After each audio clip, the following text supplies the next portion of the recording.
Tu as un monstre au fond de toi. Ces types ont piraté la navette où tu étais. Et ils ont vendu ton cryotube à cet homme-là. Il t'a mis un alien à l'intérieur du corps. Un spécimen très agressif. D'ici quelques heures, il va sortir en te crevant la cage thoracique. Et tu vas mourir. D'autres questions? Qui êtes-vous? Je suis la mère du monstre. You can't see the eyes of the demon. Bienvenue au podcast Premier Visionnement. Aujourd'hui, nous couvrons un film des créatures, le xénomorphe Got a wonderful defense mechanism. et le prédateur. If it bleeds, we can kill it. Le but de ce podcast est de s'amuser tout en discutant de tous les aspects du film. It's all right, I'm a cop. I don't think he gives a shit. Bien entendu, avant de commencer à écouter le podcast, je vous suggère fortement d'écouter le film car on va spoiler le film complètement. Get away from her, you bitch! Bonne écoute. Bienvenue sur le vaisseau USM Urega. Aujourd'hui, nous parlons de Alien, la résurrection, sorti en 1997 et réalisé par Jean-Pierre Jeunet, avec Sigourney Weaver, Winona Ryder, Dominique Pineau, Ron Perlman, Gary Dourdan, Michael Wincott, Kim Flowers et Brad Dourif. Je suis Mathieu. Et depuis que j'ai commencé la franchise des Aliens, il y a quelques mois, je me sens peut-être plus moi-même en tant que tel. Tu sais, j'ai comme genre maintenant, j'ai un tatou de numéro 4 sur moi. Ce qui est probablement le fait que j'ai été cloné plusieurs fois, à chaque fois qu'il y a une créature qui m'a sorti du ventre à chaque fin d'épisode. Mais bon, en tout cas, c'est je devrais être correct quand même pour le show d'aujourd'hui. Alors, bienvenue dans la rétrospective des xénomorphes versus le prédateur ou main à main avec le prédateur. Je sais pas trop comment on peut dire ça, mais les deux franchises combinées ensemble, ce qu'on couvre la franchise Alien et Predator. On y va en ordre de sortie, donc on est rendu au 6e épisode dans la rétrospective. Il y en a encore pas mal autant qui va s'en venir. Les prochaines fois, on va couvrir les deux films de Alien contre Predator. Après ça va être... il va y avoir deux films de Alien puis deux films de Predator. Puis finalement, on va se rendre au nouveau film de Prey quelque part cet été. La rétrospective, elle devrait être pas mal complétée, peut-être un mois ou deux avant la sortie du nouveau film. Mais tu sais, il n'y a pas de date officielle pour la sortie de Prey. Fait que je sais pas si, mettons, en tout cas, au moment que j'enregistre, il n'y a pas de date. Rendu où ce qu'on est rendu, ça me surprendrait qu'on décide de sortir au printemps. Mais, tu sais, avec l'année passée, avec la pandémie, puis là, c'est comme la pandémie, puis pandémie, en tout cas, un peu partout dans le monde. En tout cas, ça viraille un peu partout. Tu sais, mettons qu'on regarde comme des tournées de groupes musicales, tu sais, comme en tout cas, des grosses tournées.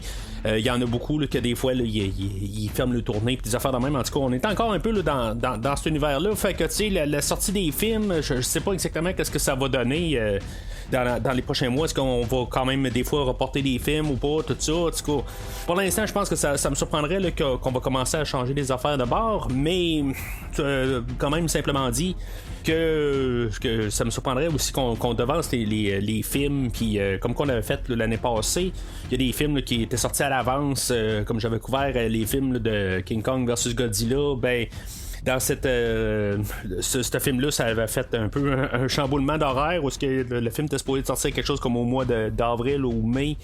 Puis finalement, on l'avait sorti au mois de mars, genre à 2-3 semaines d'avis. Fait que ça me surprendrait qu'on fasse ça encore cette année, mais ça pourrait arriver. Puis je sais pas si avec la rétrospective, si mettons, ça va clasher quelque part.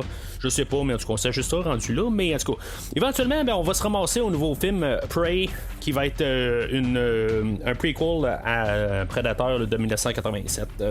J'ai quand même assez hâte d'essayer de savoir un peu ça va être quoi ce film-là, parce qu'il y a absolument rien que j'ai vu.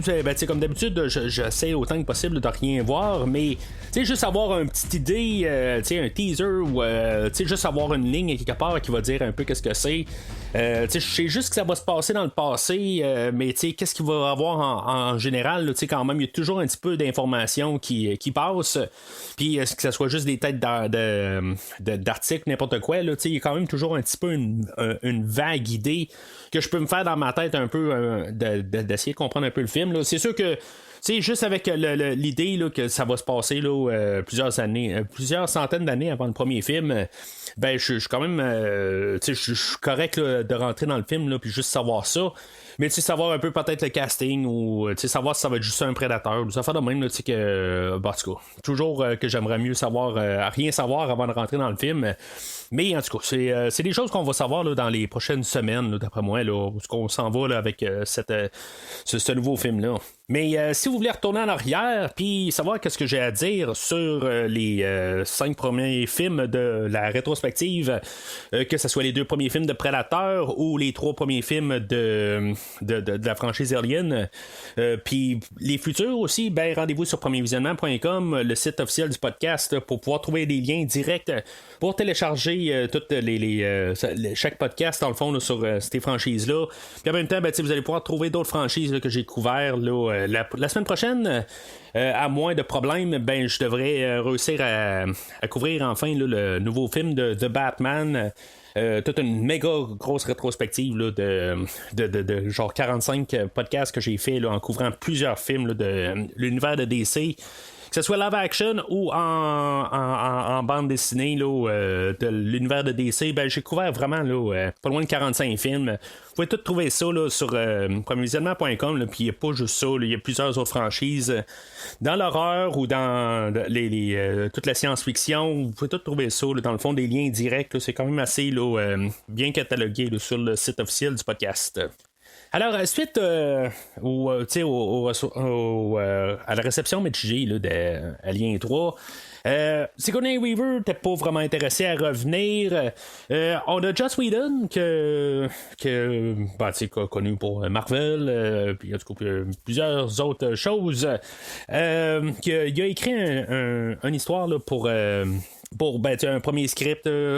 Au début, on voulait faire un clone de Newt du deuxième film, puis finalement, on a réécrit le script avec finalement c'était Ellen Ripley. On devait même avoir un troisième acte sur Terre, avoir une grosse bataille à la fin, tout ça.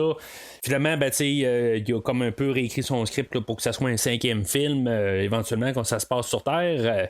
On va en parler un petit peu, là, pas mal à la fin du podcast, là, qu'est-ce qui est devenu le 5e film. Après ça, on est arrivé au réalisateur, on a demandé à Danny Boyle qui venait de faire Trainspotting. Il avait commencé à travailler dessus, finalement, lui il a lâché prise. On a même approché Peter Jackson, ça n'a pas marché. Finalement, on est arrivé au réalisateur français Jean-Pierre Jeunet. Que, dans le fond, là, tout le monde comme voulait pas vraiment embarquer là, dans ce projet-là.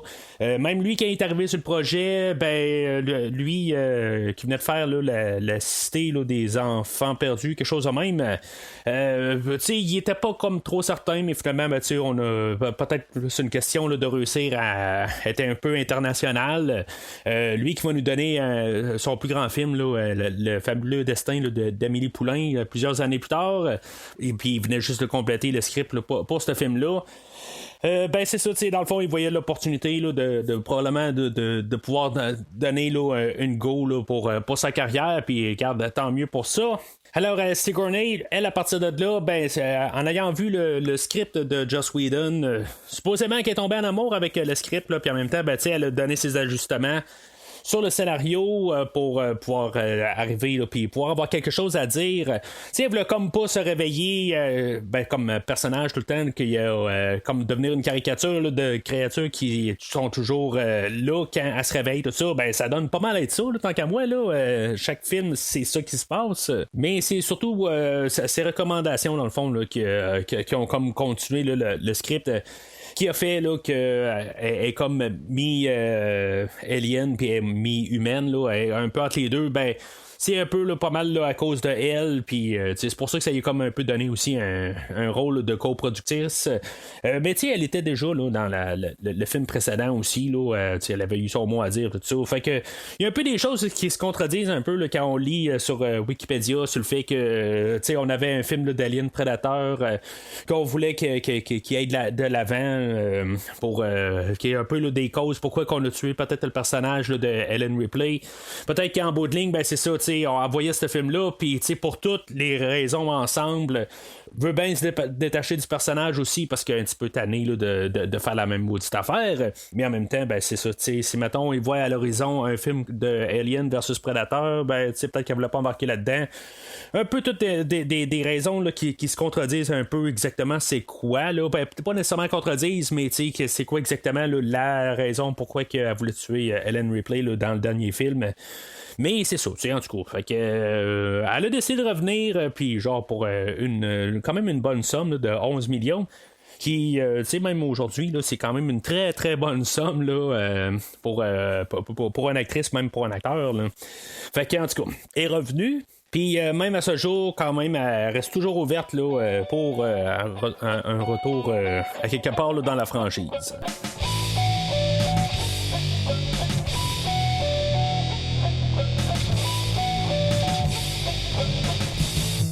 Le film d'aujourd'hui, c'est un film assez standard de film d'action, des choses qu'on avait là, dans les années là, fin 90.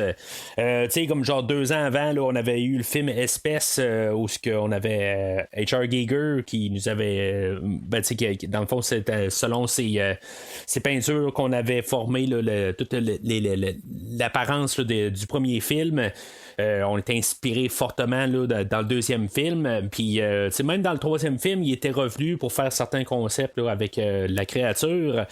Puis, c'est ça, comme dans le film de 95, Espèce, c'est lui qui avait créé aussi la créature là-dedans. Puis, c'est mettons qu'on arrive là, en 97, on a même d'autres films là, qu'on avait vus là, dans ce genre-là. Dans le même temps, le même mois, là, quelques semaines avant la sortie du film d'aujourd'hui, ben, on avait le film Starship Troopers qui était des humains contre des créatures. La même année, on avait le film Event Horizon qui, c'était pas des créatures, mais c'était un vaisseau dans l'espace avec tous des phénomènes paranormaux, puis toutes sortes de choses qui se passaient, là, puis qui rendaient les personnes toutes isolées là, de tout ça, qui donne un peu une ambiance là, de Alien là, sur un vaisseau. La même année, on avait Anaconda aussi, que c'est un gros serpent qui sont dans une jungle, mais qui dans le fond sont poursuivis là, par une grosse bête, pas extraterrestre, mais un peu le même principe. On avait les Tremors aussi qui avaient commencé en 90, puis qui étaient rendus genre au troisième film là, à peu près là, à la même époque. Fait que des créatures puis tout ça, on en avait pas mal là, depuis une couple d'années. Ça sortait là, dans tous les sens. Les concepts de Alien avait été repris là, dans tous les sens aussi. C'est comme tout est là. Qu'est-ce qu'on fait là, avec le nouveau film? On doit essayer de trouver une manière là, de se distinguer de sa franchise elle-même. Qu'on avait le premier film qui était comme tout isolé sur un certain sur un vaisseau. Le film de guerre après, on est isolé sur une planète. Puis là, on est comme un peu une mouture entre vraiment là. Une version hybride là, de pas mal tout ce qui était la franchise. On met tout ça ensemble un peu. On met ça dans un blender. On va avoir d'action, on va avoir un peu d'isolation, puis on va avoir un petit peu de nouveauté aussi. On va essayer de tout créer quelque chose à partir de la franchise, puis de partir avec une nouvelle créature quelque part, puis jouer un petit peu avec tous certains éléments du film. Mais c'est pas mal tous les 3 premiers films, là, mais vraiment embarqué là, dans un blender. Puis ça donne pas mal le film d'aujourd'hui.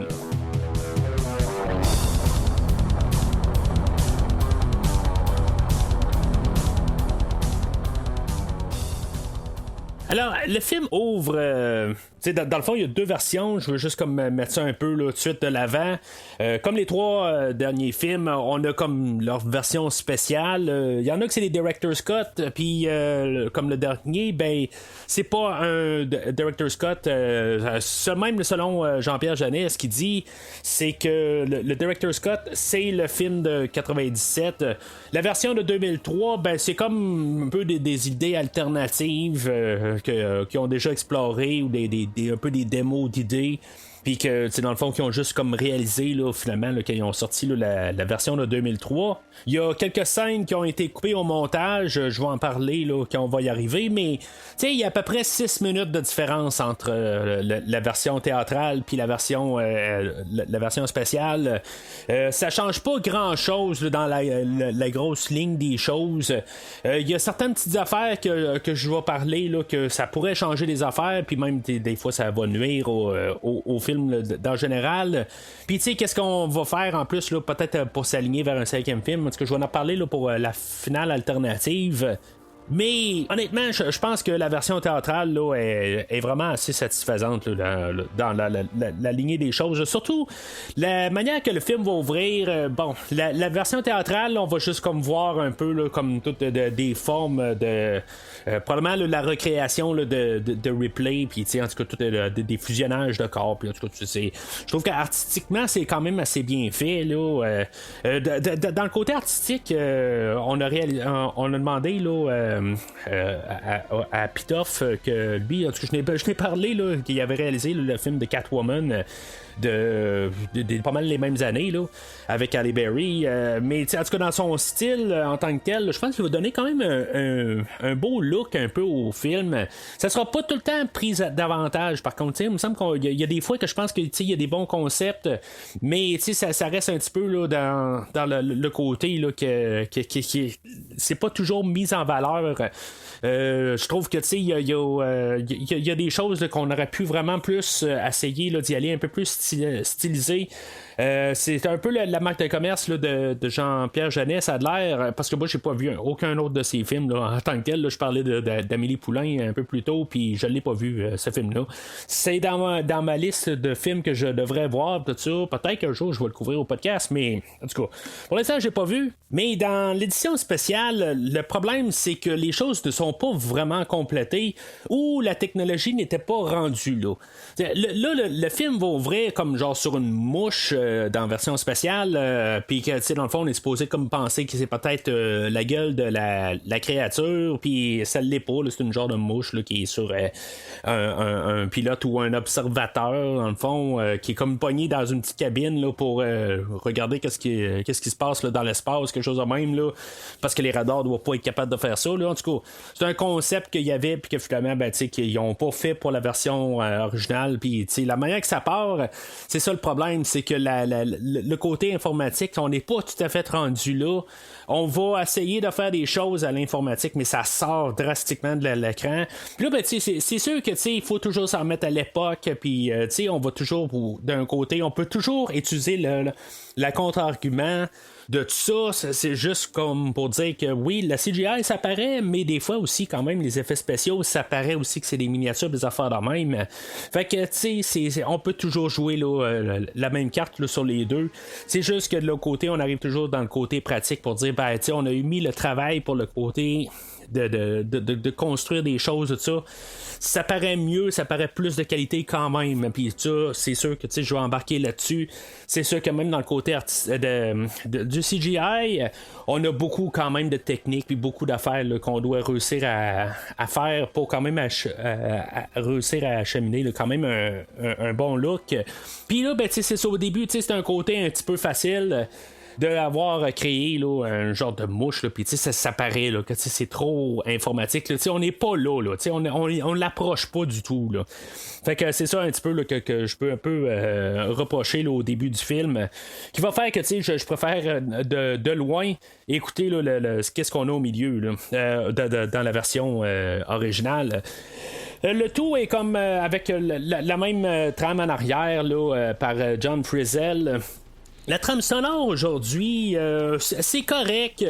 Il va comme arriver souvent avec une thématique qui va tout le temps revenir. Là, comme son thème principal pour le film, là, ça va apparaître là, beaucoup là, au travers de la trame sonore.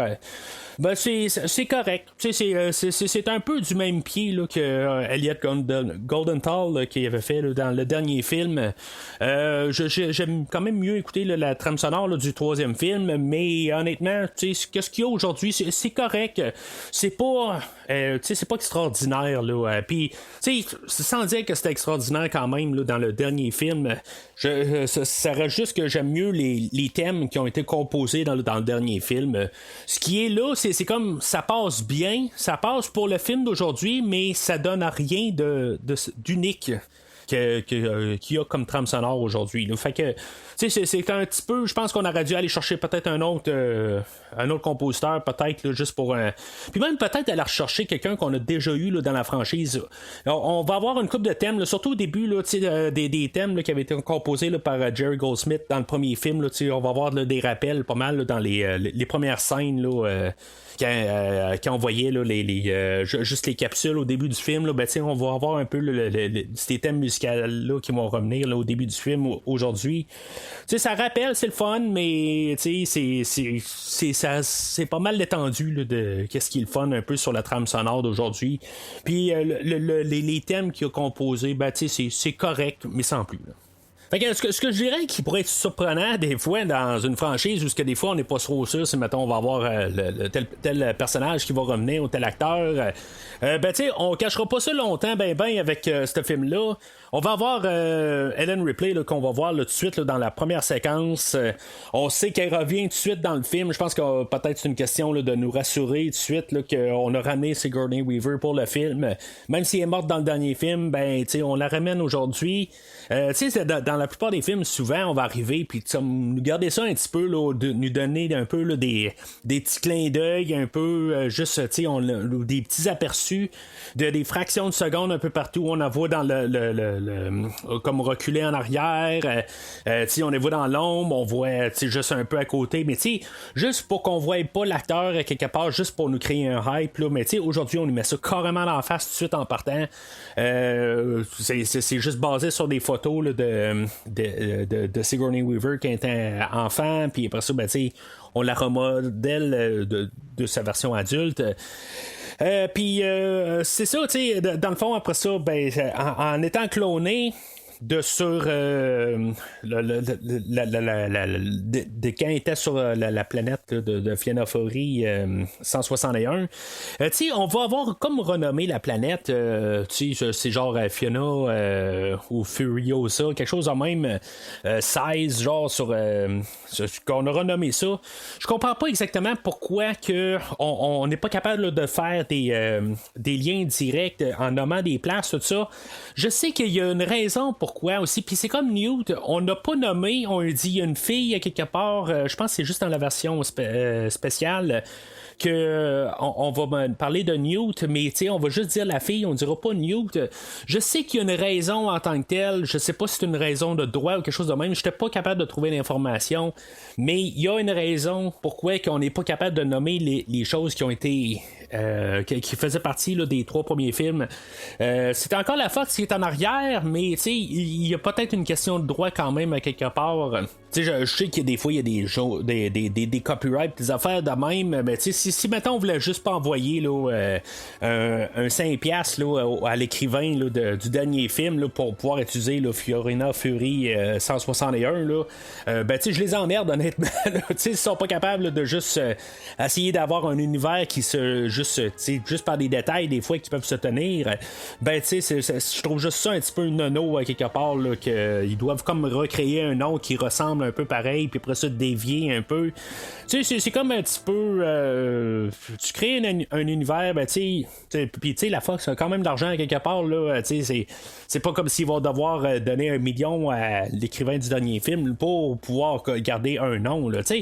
Il y a comme un peu des choses qui doivent même appartenir à la Fox en tant que telle là. En tout cas je sais pas exactement pourquoi là, mais les noms ont été changés là, quand ils font référence aux autres films là. Puis je trouve juste ça un petit peu nono, puis j'aimerais ça juste être capable de comprendre là, pourquoi, mais je pense que c'est une question de même là. C'est arrivé un petit peu aussi quand j'ai parlé là, il y a vraiment longtemps là, de la franchise des Halloween, dans les 2 versions là, de Rob Zombie, il y a un personnage qu'on a dû changer carrément de nom parce qu'on a perdu les droits du nom du personnage, puis c'est un peu une genre d'affaire de même là. Fait que je suppose que c'est la même genre d'affaire là, mais c'est ça, c'est juste un petit peu nono.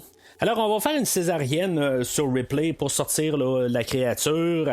Dans la version prolongée, Ellen Ripley va ouvrir les yeux 2 secondes là, puis attraper là, un des chirurgiens. Puis, tu sais, par la suite de ça, on va avoir comme une scène de renaissance pour Ripley. Là, tu sais, dans la version étendue, justement, c'est là que je trouve que, tu sais, cette scène-là, elle ne devrait pas avoir lieu. C'est comme on a 2 renaissances d'une shot. Tu sais, je sais pas, tu sais, ça a le plus d'impact, je trouve, la scène seule, où ce que, tu sais, elle est comme dans son cocon elle-même, puis que dans le fond, elle est comme elle renaît là-dedans. Je trouve, tu sais, je vais parler d'Ellen Ripley un peu et de Sigourney Weaver tout de suite. Honnêtement, là, je n'embarquerai pas avec ce personnage-là là, pas mal tout le long du film. Il y a des éléments qui sont intéressants, mais après un bout, je trouve que ça succombe carrément. Là. Ça s'effondre plutôt. Principalement, ça va venir un peu du fait que c'est pas Ellen Ripley 1, ou en tout cas l'original, ou en tout cas, peu importe comment qu'on peut dire là, que ça fait. La version des 3 premiers films. Ça, c'est un clone. Puis c'est sûr qu'il y a des choses qui sont différentes. Elle a été clonée à partir de quelle partie? Elle a-tu vécu? Qu'est-ce qui s'est passé sur le 3e film? Ou c'est quelque chose, tu sais, juste des ADN qui ont été pris quand elle était sous la cour? Tu sais, il y a plusieurs affaires en tant que telles que, tu sais, on sait pas à quel point qu'elle a été clonée, puis tu sais, qu'est-ce qu'elle a comme mémoire? Ils ont-tu trouvé des cendres de elle une fois qu'elle a été brûlée à la fin du dernier film, puis que d'une manière, elle a encore sa mort dans son système. Tu sais, n'importe quoi, ça me surprendrait, mais quand même, tu sais, je sais pas. J'aimerais ça le savoir, c'est de où ce qu'elle vient. Là, faut comprendre que on dirait qu'elle sait, mais elle sait pas. Elle sait qu'elle a été clonée, mais que, tu sais, qu'elle vit peut-être quelque chose. Mais tu sais, il y a une scène plus loin où ce que elle va trouver là, les numéros 1 à 7. C'est quand même une scène qui peut être un peu émotive, mais ça va être émotif parce que je veux dire, c'est comme un peu cruel qu'est-ce qui s'est passé là, dans le fond là, pour la recréer. Ça va la toucher. Je sais pas exactement même à quel degré ça va la toucher, puis pour quelle raison que ça va la toucher. C'est-tu parce qu'elle a comme été violée d'un côté, tu sais, dans qu'est-ce qu'elle est, puis tu sais, dans le fond, dans ses pensées de qu'est-ce qu'elle voulait faire pour détruire la créature, puis que finalement, ben, tu sais, c'est devenu d'autres choses, on l'a recréé quand même par la suite. C'est-tu juste l'empathie qu'elle a pour toutes les créatures qui sont là, puis que, tu sais, dans le fond, qui ont été à moitié, ben, tu sais, qui ont été créées, puis qui en bout de ligne, mais tu sais, qui ont souffert, ou parce qu'il y en a une, la numéro 7, là, comme elle est entre deux, et est souffrante comme toute. C'est toutes ces affaires-là que la manière qu'on va apporter Ripley, je la connais pas, puis on a de l'air à se dire que bon, ben on ramène Sigourney Weaver, puis on sait exactement qui c'est, puis tout ça. Non, c'est pas vrai, parce que cette chose-là, ce clone-là, je sais pas d'où ce qu'elle vient, puis je peux pas embarquer dans ce personnage-là, parce qu'en même temps, je sais pas c'est quoi ses intentions. Tout le long du film, on va jouer un petit peu avec le fait aussi qu'elle est mi-alien, puis elle est mi-humaine, puis à quel bord aussi qu'elle peut embarquer. Elle peut aussi bien succomber à son côté alien, puis embarquer avec eux autres. Elle a pas peur nécessairement là, de un bout où elle tombe là, carrément là, au milieu d'un pit avec plein de créatures, puis elle a pas peur, elle a juste peur là, du nouveau bébé qu'on va parler pas mal plus tard tantôt. Mais c'est ça, il y a toutes sortes d'affaires qui fait qu'elle est différente, qu'elle est trop superficielle, puis que l'autre côté, je pense qu'on est supposé de remplir les vides en pensant qu'on a écouté les 3 premiers films, puis au pire des cas, si mettons c'est ça le cas, ben je sais que c'est pas le même personnage pareil, parce qu'on va même nous le marteler une couple de fois que c'est un clone puis c'est pas la même personne. Mais cette nouvelle personne là, j'ai pas de moyen d'un peu de m'investir parce que je comprends pas qu'est-ce qui se passe vraiment avec elle. Puis oui, il y a des choses qu'elle va essayer de sortir émotionnellement là, comme dans la scène là, où on voit les 7 premiers, mais je sais pas comment l'interpréter parce que je la connais pas.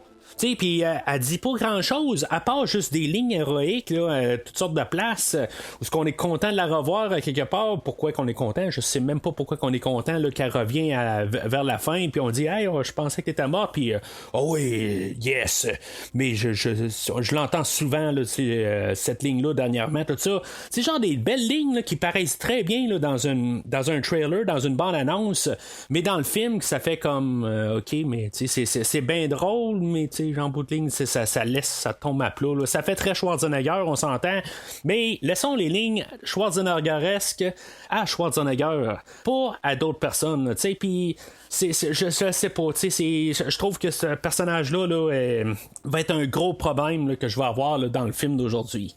Bon, fait que tout ça pas mal établi pour le film aujourd'hui. On va savoir qu'on est à peu près 200 ans après le dernier film, qu'il est probablement comme genre 200 ans plus tard que notre présent, fait qu'on est quelque chose comme 400 ans plus tard là, du temps d'aujourd'hui. Puis là, du coup, il va y avoir là, des règles là, qui ont été établies là, dans les derniers films, puis là, ben, tu sais, qu'on va pouvoir arriver, là, puis peut-être se dire que ça n'a pas d'importance, ou on peut avoir changé les règles un peu, là, la question là, de déplacement dans l'espace, ça va peut-être plus vite, on n'est pas si loin que ça de la Terre, mais tu sais, juste en dehors de la Terre, on fait là, un peu de contrebande. On va être introduit là, à nos mercenaires, dans le fond, qu'eux autres vont apporter des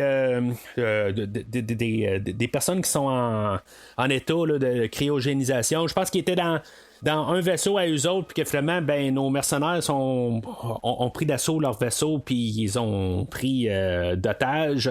Fait que les autres sont pas au courant, dans le fond, ils ont comme juste kidnappé, puis ils amènent pour l'expérimentation là, sur le USM Orega.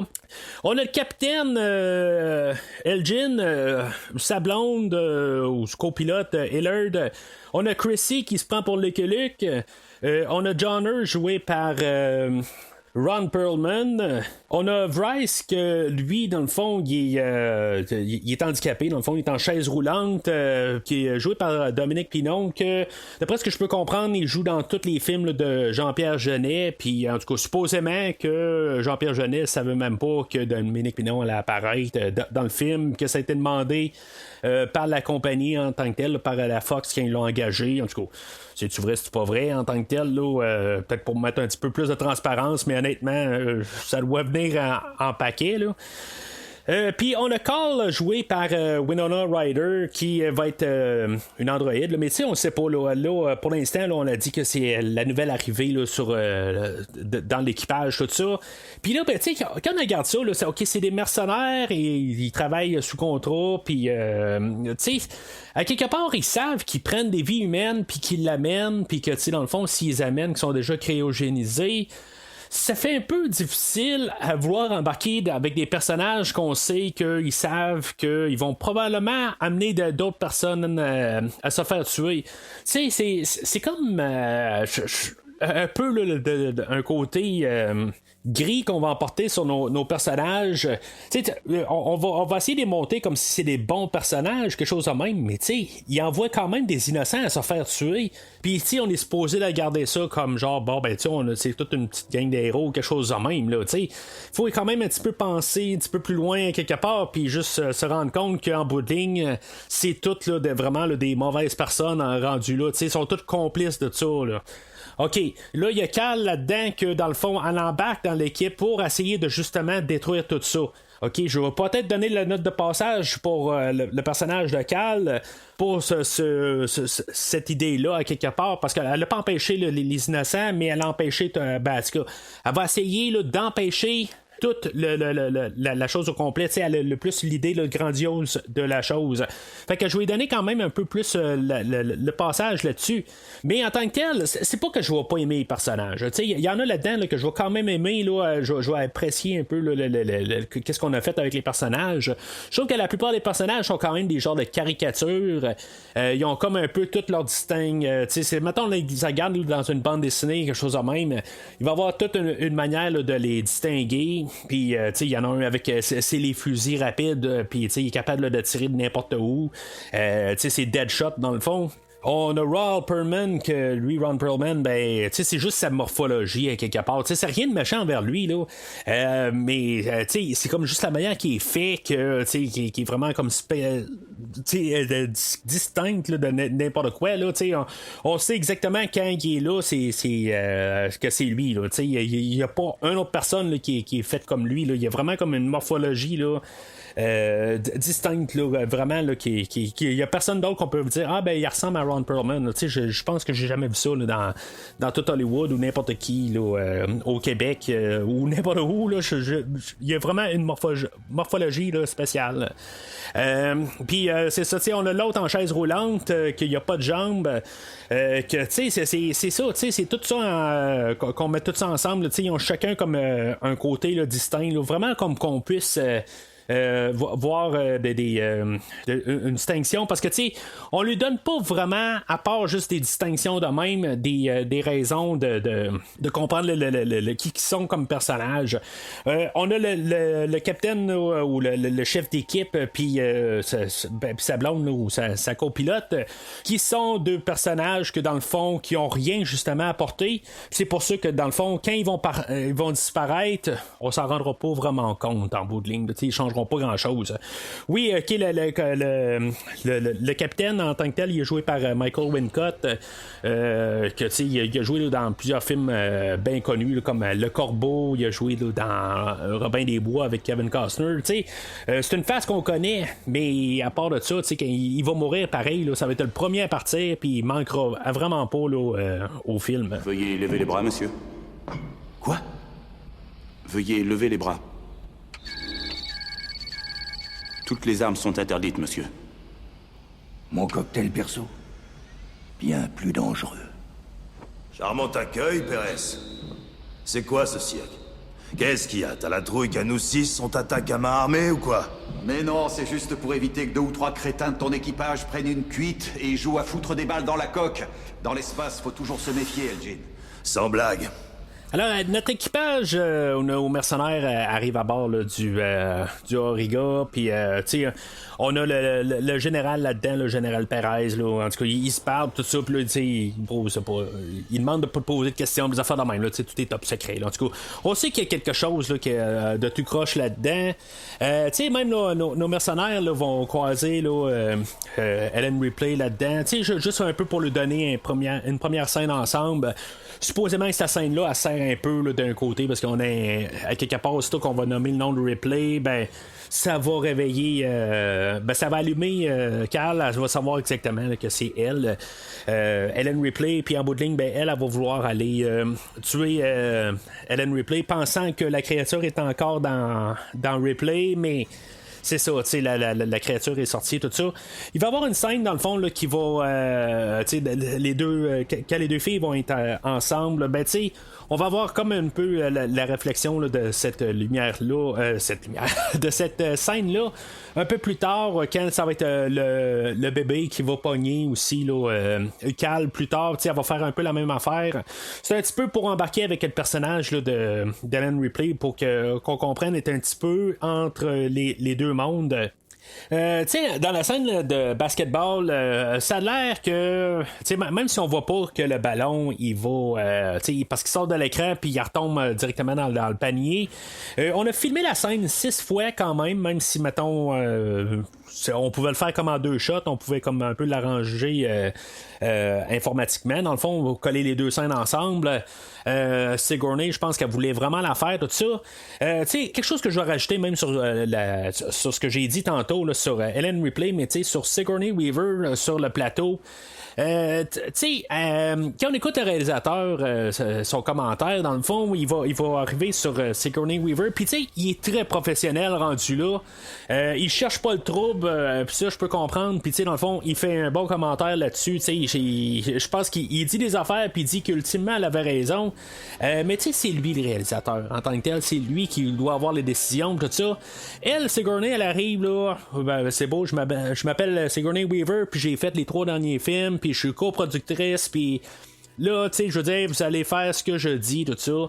Ça sent un petit peu ça pas mal sur le plateau de tournage. Honnêtement, là, en écoutant les commentaires, quand le réalisateur dit des choses, puis après ça, que Sigourney avait son idée. Honnêtement, c'est plus le même personnage. C'est plus qu'est-ce qu'elle a vécu dans les 3 derniers films. Justement, tu sais, ce film-là arrive puis nous dit que c'est un autre personnage. Puis elle, Sigourney, quelque part, oui, c'est beau, elle a probablement un meilleur cachet là, que Jean-Pierre Jeunet à cette époque-là. Mais, tu sais, c'est lui le réalisateur. C'est avec elle qu'elle a signé pour dire c'est toi qui vas mener le bateau pour dire où est-ce qu'on s'en va. Là, il y a des affaires là, sur le plateau de tournage où ce que lui, mettons, il voulait avoir une telle affaire, puis elle est arrivée, puis elle dit ah ben non, tu sais, moi, c'est comme t'es qui pour me dire ça en bout de ligne, je vais le faire comme ça parce que je connais le personnage.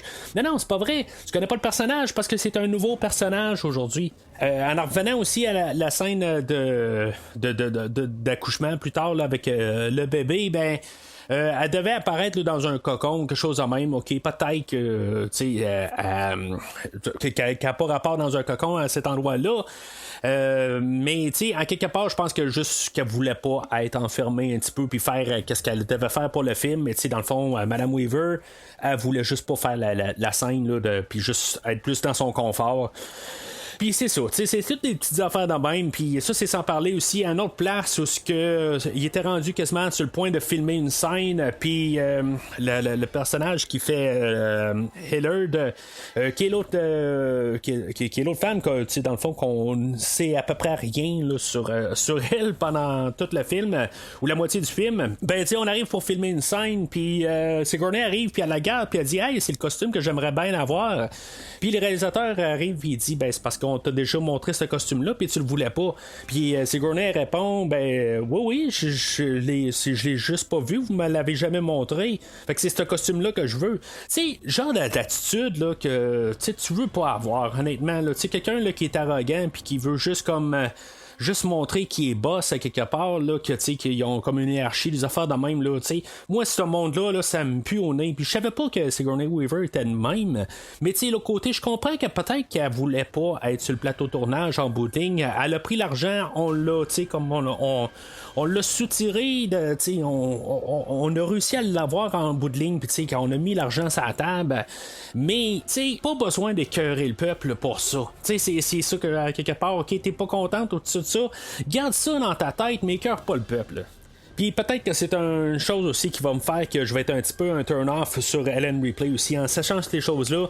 J'écoute tout le temps le film en premier, puis après ça, j'écoute les commentaires audio pour embarquer dedans. C'est sûr qu'au départ, j'étais pas trop dedans avec... le personnage d'Ellen pour qu'est-ce que j'ai dit un peu plus tôt, mais c'est quand j'arrive avec le commentaire audio puis je vois ça, je me dis peut-être c'est des choses que j'avais flairé un peu, que ça ne tentait pas d'être là, puis tu sais que justement qu'après ça j'ai le réalisateur qui est en train de me dire des affaires de même, il est dit très poliment pour rester respectueux, tout ça. Mais, tu sais, après ça, quand tu vas juste te dire, bah, c'est beau, tu l'as dit bien poliment pour lui dire que dans le fond, là, elle était vraiment chiante sur le stage, là. Ben, en tout cas, c'est ça en bout de ligne que j'arrive, là, puis, tu sais, tout ça ensemble, là, ben, peut-être pour ça que j'ai de l'air d'avoir une montée de lait un petit peu, là, sur Sigourney Weaver. Mais, tu sais, je trouve ça vraiment dommage en tant que tel. Je pensais vraiment pas qu'elle était de même, là, sur un plateau de tournage. Alors, on arrive aux scènes où, évidemment, on a les xénomorphes. Qu'on va parler un peu de Xenomorph enfin sur un pod sur les aliens. Ben, tu sais, j'ai quasiment pas parlé là, du tout là, des aliens depuis tantôt. Là, c'est ça, tu sais, on a notre cargaison qui est arrivée, puis après ça, ils sont tous installés, là, ils vont être installés devant les œufs, tout ça, tu sais, visuellement, c'est quand même, c'est cool, là, quelque part, tu sais, pas des photos, je trouve que, tu sais, ça va bien, je sais pas, d'un autre côté, comment qu'on fait pour après ça, tout rescaper, là, tous les xénomorphes qui courent un peu partout dans la salle, rendu là, je trouve que peut-être qu'ils devraient tous être isolés, mais en tout cas, ça, c'est autre chose. Eux autres, ils savent pas exactement tout le temps de ça. Ben, ils ont peut-être un peu là, toute l'information qu'ils ont pu recueillir là, de Ellen Ripley, là, puis même peut-être Bishop dans les premiers films, puis même Ash dans le premier film, qui pouvait tout un peu là, conclure qu'il y a quand même une couple d'heures là, d'incubation, quelque part, que une fois qu'ils ont eu le facehugger, ben tu sais, ça peut toujours prendre peut-être une demi-journée ou une journée complète. Là. On ne sait pas exactement c'est quoi le temps, là, mais on sait qu'il peut quand même avoir du temps. Là, on peut voir au début, la première personne qu'on voit, première créature qu'on voit, c'est la reine, qui est recyclée du deuxième film. Dans le fond, c'est vraiment le même. La même créature qu'on a pris dans le premier film. Aujourd'hui, on va comme la mettre un peu là, dans toutes sortes de positions qui fait que la créature, je la reconnais pas tout à fait. À part, comme toute la tête, là, qui vient du premier film. À part cette partie-là, on dirait que la première fois qu'on la voit, on voit comme un peu en dessous, là, comme ça comme ça, il y a une genre là, de carapace qui continue de sa tête. Puis en dessous, on dirait qu'elle a juste un tronc, là. On dirait qu'elle a pas de bras, rien, là, tu sais. En tout cas, je trouve tout le temps ce plan-là vraiment étrange, quelque part. C'est juste comme vraiment une tête, on dirait, là, puis sur un tronc. Il n'y a rien d'autre, là. Je sais pas exactement, là, c'est quoi qu'on voulait montrer avec ça. À part que c'est vraiment étrange, là, un tronc puis une tête. Là. On a rajouté un grognement aux créatures, là, une fois que c'est même les créatures qu'on va voir un peu plus tard. Mais ça n'empêche pas que j'aime le look de toutes les créatures là, dans ce film-là. On les a changés un peu. Ils ont l'air un petit peu plus vampires. Là. On voit qu'ils ont un peu plus des crocs. Là. Ça, on voit plus. On le voit là, dans leur allure. Mais j'aime vraiment le look qu'ils ont là, dans ce film-là. En bout de ligne, ils sont vraiment comme gluants, sont tout reluisants un peu, puis même avec le grogne, tout ça, qu'est-ce qu'on a fait en tant que tel? C'est des clones, c'est pas des xénomorphes originales qui sont pas naturels d'un côté, là. Ce qu'on va apprendre quand même là, que d'un autre côté, ils sont pas 100% naturels. C'est ce qu'on va apprendre pas mal à la fin de la rétrospective, là, mais c'est autre chose.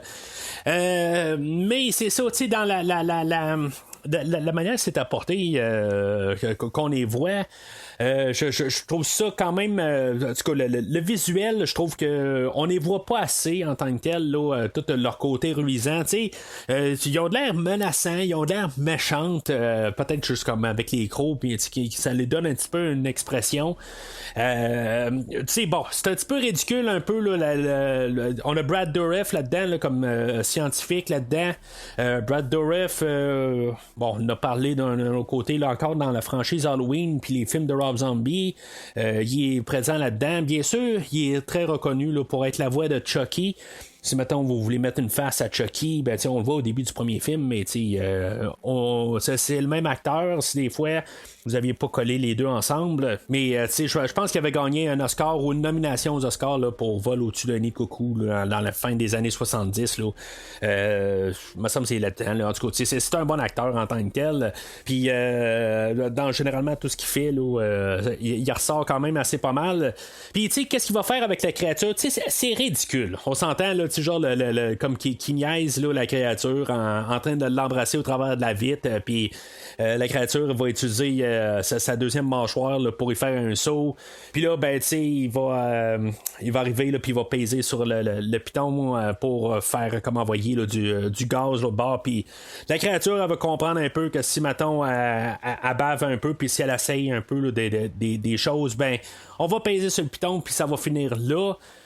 Là, c'est ça va être un peu ça aussi qu'ils vont faire pour s'échapper en bout de ligne. Il va y avoir les deux créatures qui vont se... Tu sais, pourquoi qu'ils ont mélangé ensemble? Au début, on les voyait toutes séparées, puis là, on voit qu'ils les ont mis ensemble.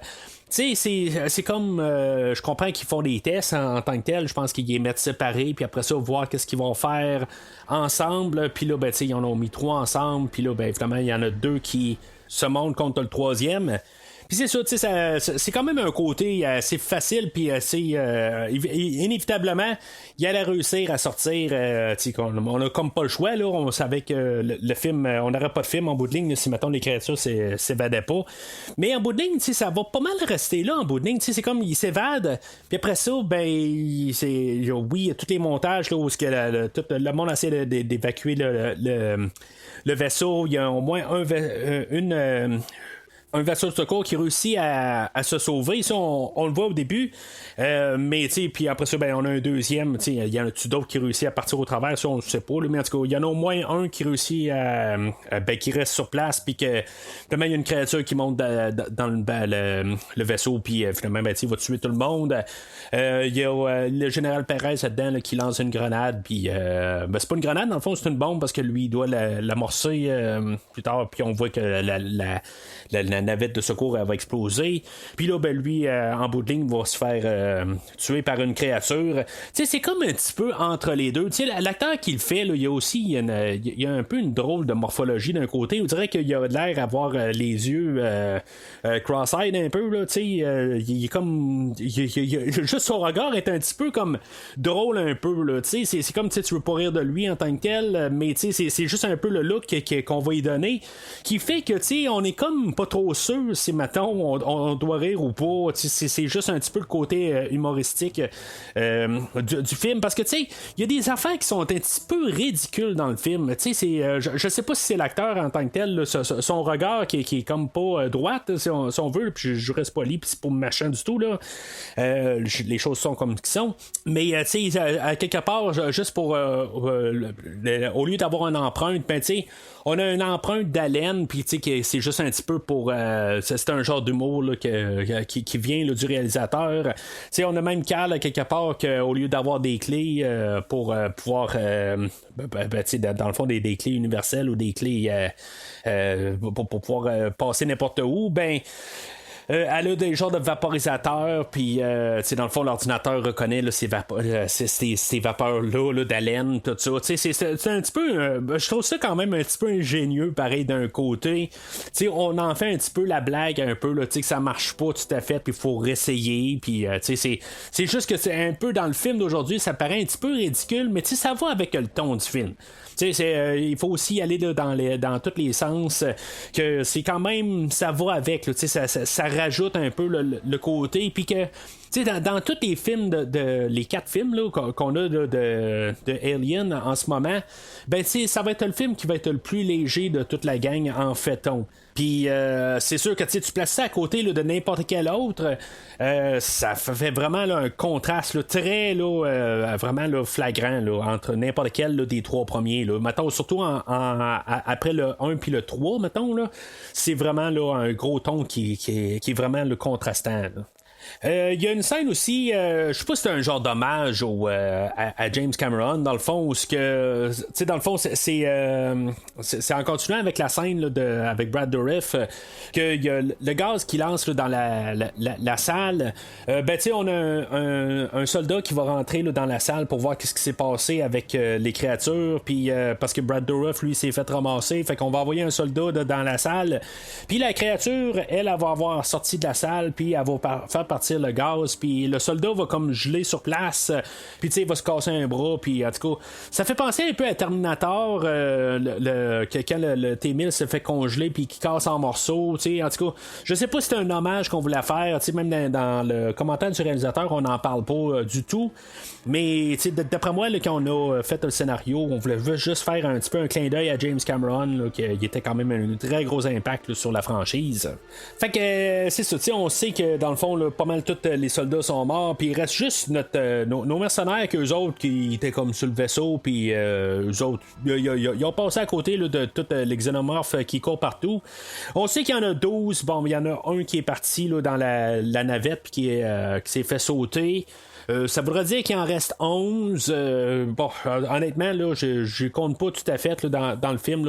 Il y en a qu'on voit pas, je pense. Le vaisseau, il semble tellement immense. Il semble plus gros que le Nostromo qu'on a vu dans le premier film. Là. Honnêtement, je pense que c'est gros comme carrément là, la ville de Montréal en bout de ligne, là, mais tout dans l'espace. Ça prend tout le film là, pour traverser d'un bout à l'autre, parce que naturellement, ils sont à un bout du vaisseau, puis ils doivent aller carrément à l'autre bout du vaisseau, puis c'est comme interminable. Dans le fond, ça ça a comme pas de sens en bout de ligne, là, comment que c'est long juste pour un vaisseau en bout de ligne, là, on s'entend que ça aurait pris juste genre 3 minutes là, de passer d'un bout à l'autre, mais ce vaisseau-là a de l'air tellement énorme, puis qu'on doit faire plusieurs ou tu sais, dans le fond il est très énorme, mais en bout de ligne on a juste un moyen de se rendre d'un bout à l'autre du vaisseau, puis tu sais il y a un bout où on va devoir aller dans un bout qui est submergé, puis tu sais c'est comme un petit peu n'importe quoi, mais tu sais qu'est-ce qu'on veut faire aujourd'hui, c'est je pense qu'on veut juste avoir plusieurs rencontres avec des créatures, puis juste avoir un peu d'action là, pour se rendre du début au film jusqu'à la fin là. Fait que le premier montage là-dedans, pis c'est comme tous des montages, honnêtement, là, c'est comme toutes des scènes qui sont comme raboutées ensemble, pis c'est tout comme des situations, tu sais, comme un jeu vidéo un peu, tu sais. Premier tableau, on a le premier chapitre ou n'importe quoi. C'est on doit tuer le capitaine dans le fond là, de l'équipe dans le fond pour montrer que tous nos personnages sont comme tous laissés à eux-mêmes là, puis après ça ils doivent continuer un peu là, sans avoir là, de tête là, pour les diriger, ou que ça va être remplacé par Ripley là, à la fin de la scène. Tu sais, je trouve que cette scène-là a comme pas vraiment de rapport en tant que tel. Tu sais, ça sent que le personnage va mourir, mais tu sais, il n'y a aucune raison. Ils sont tous ensemble, puis là, Elgin, il se retourne de bord, puis il voit un fusil dans un corridor, puis là, tout d'un coup, ça l'attire pour une raison quelconque. Tu sais, le gars, il a son vaisseau, il a son équipe, il doit faire de la contrebande, là, tu sais, 365 jours par année, des jours terrestres, bien sûr.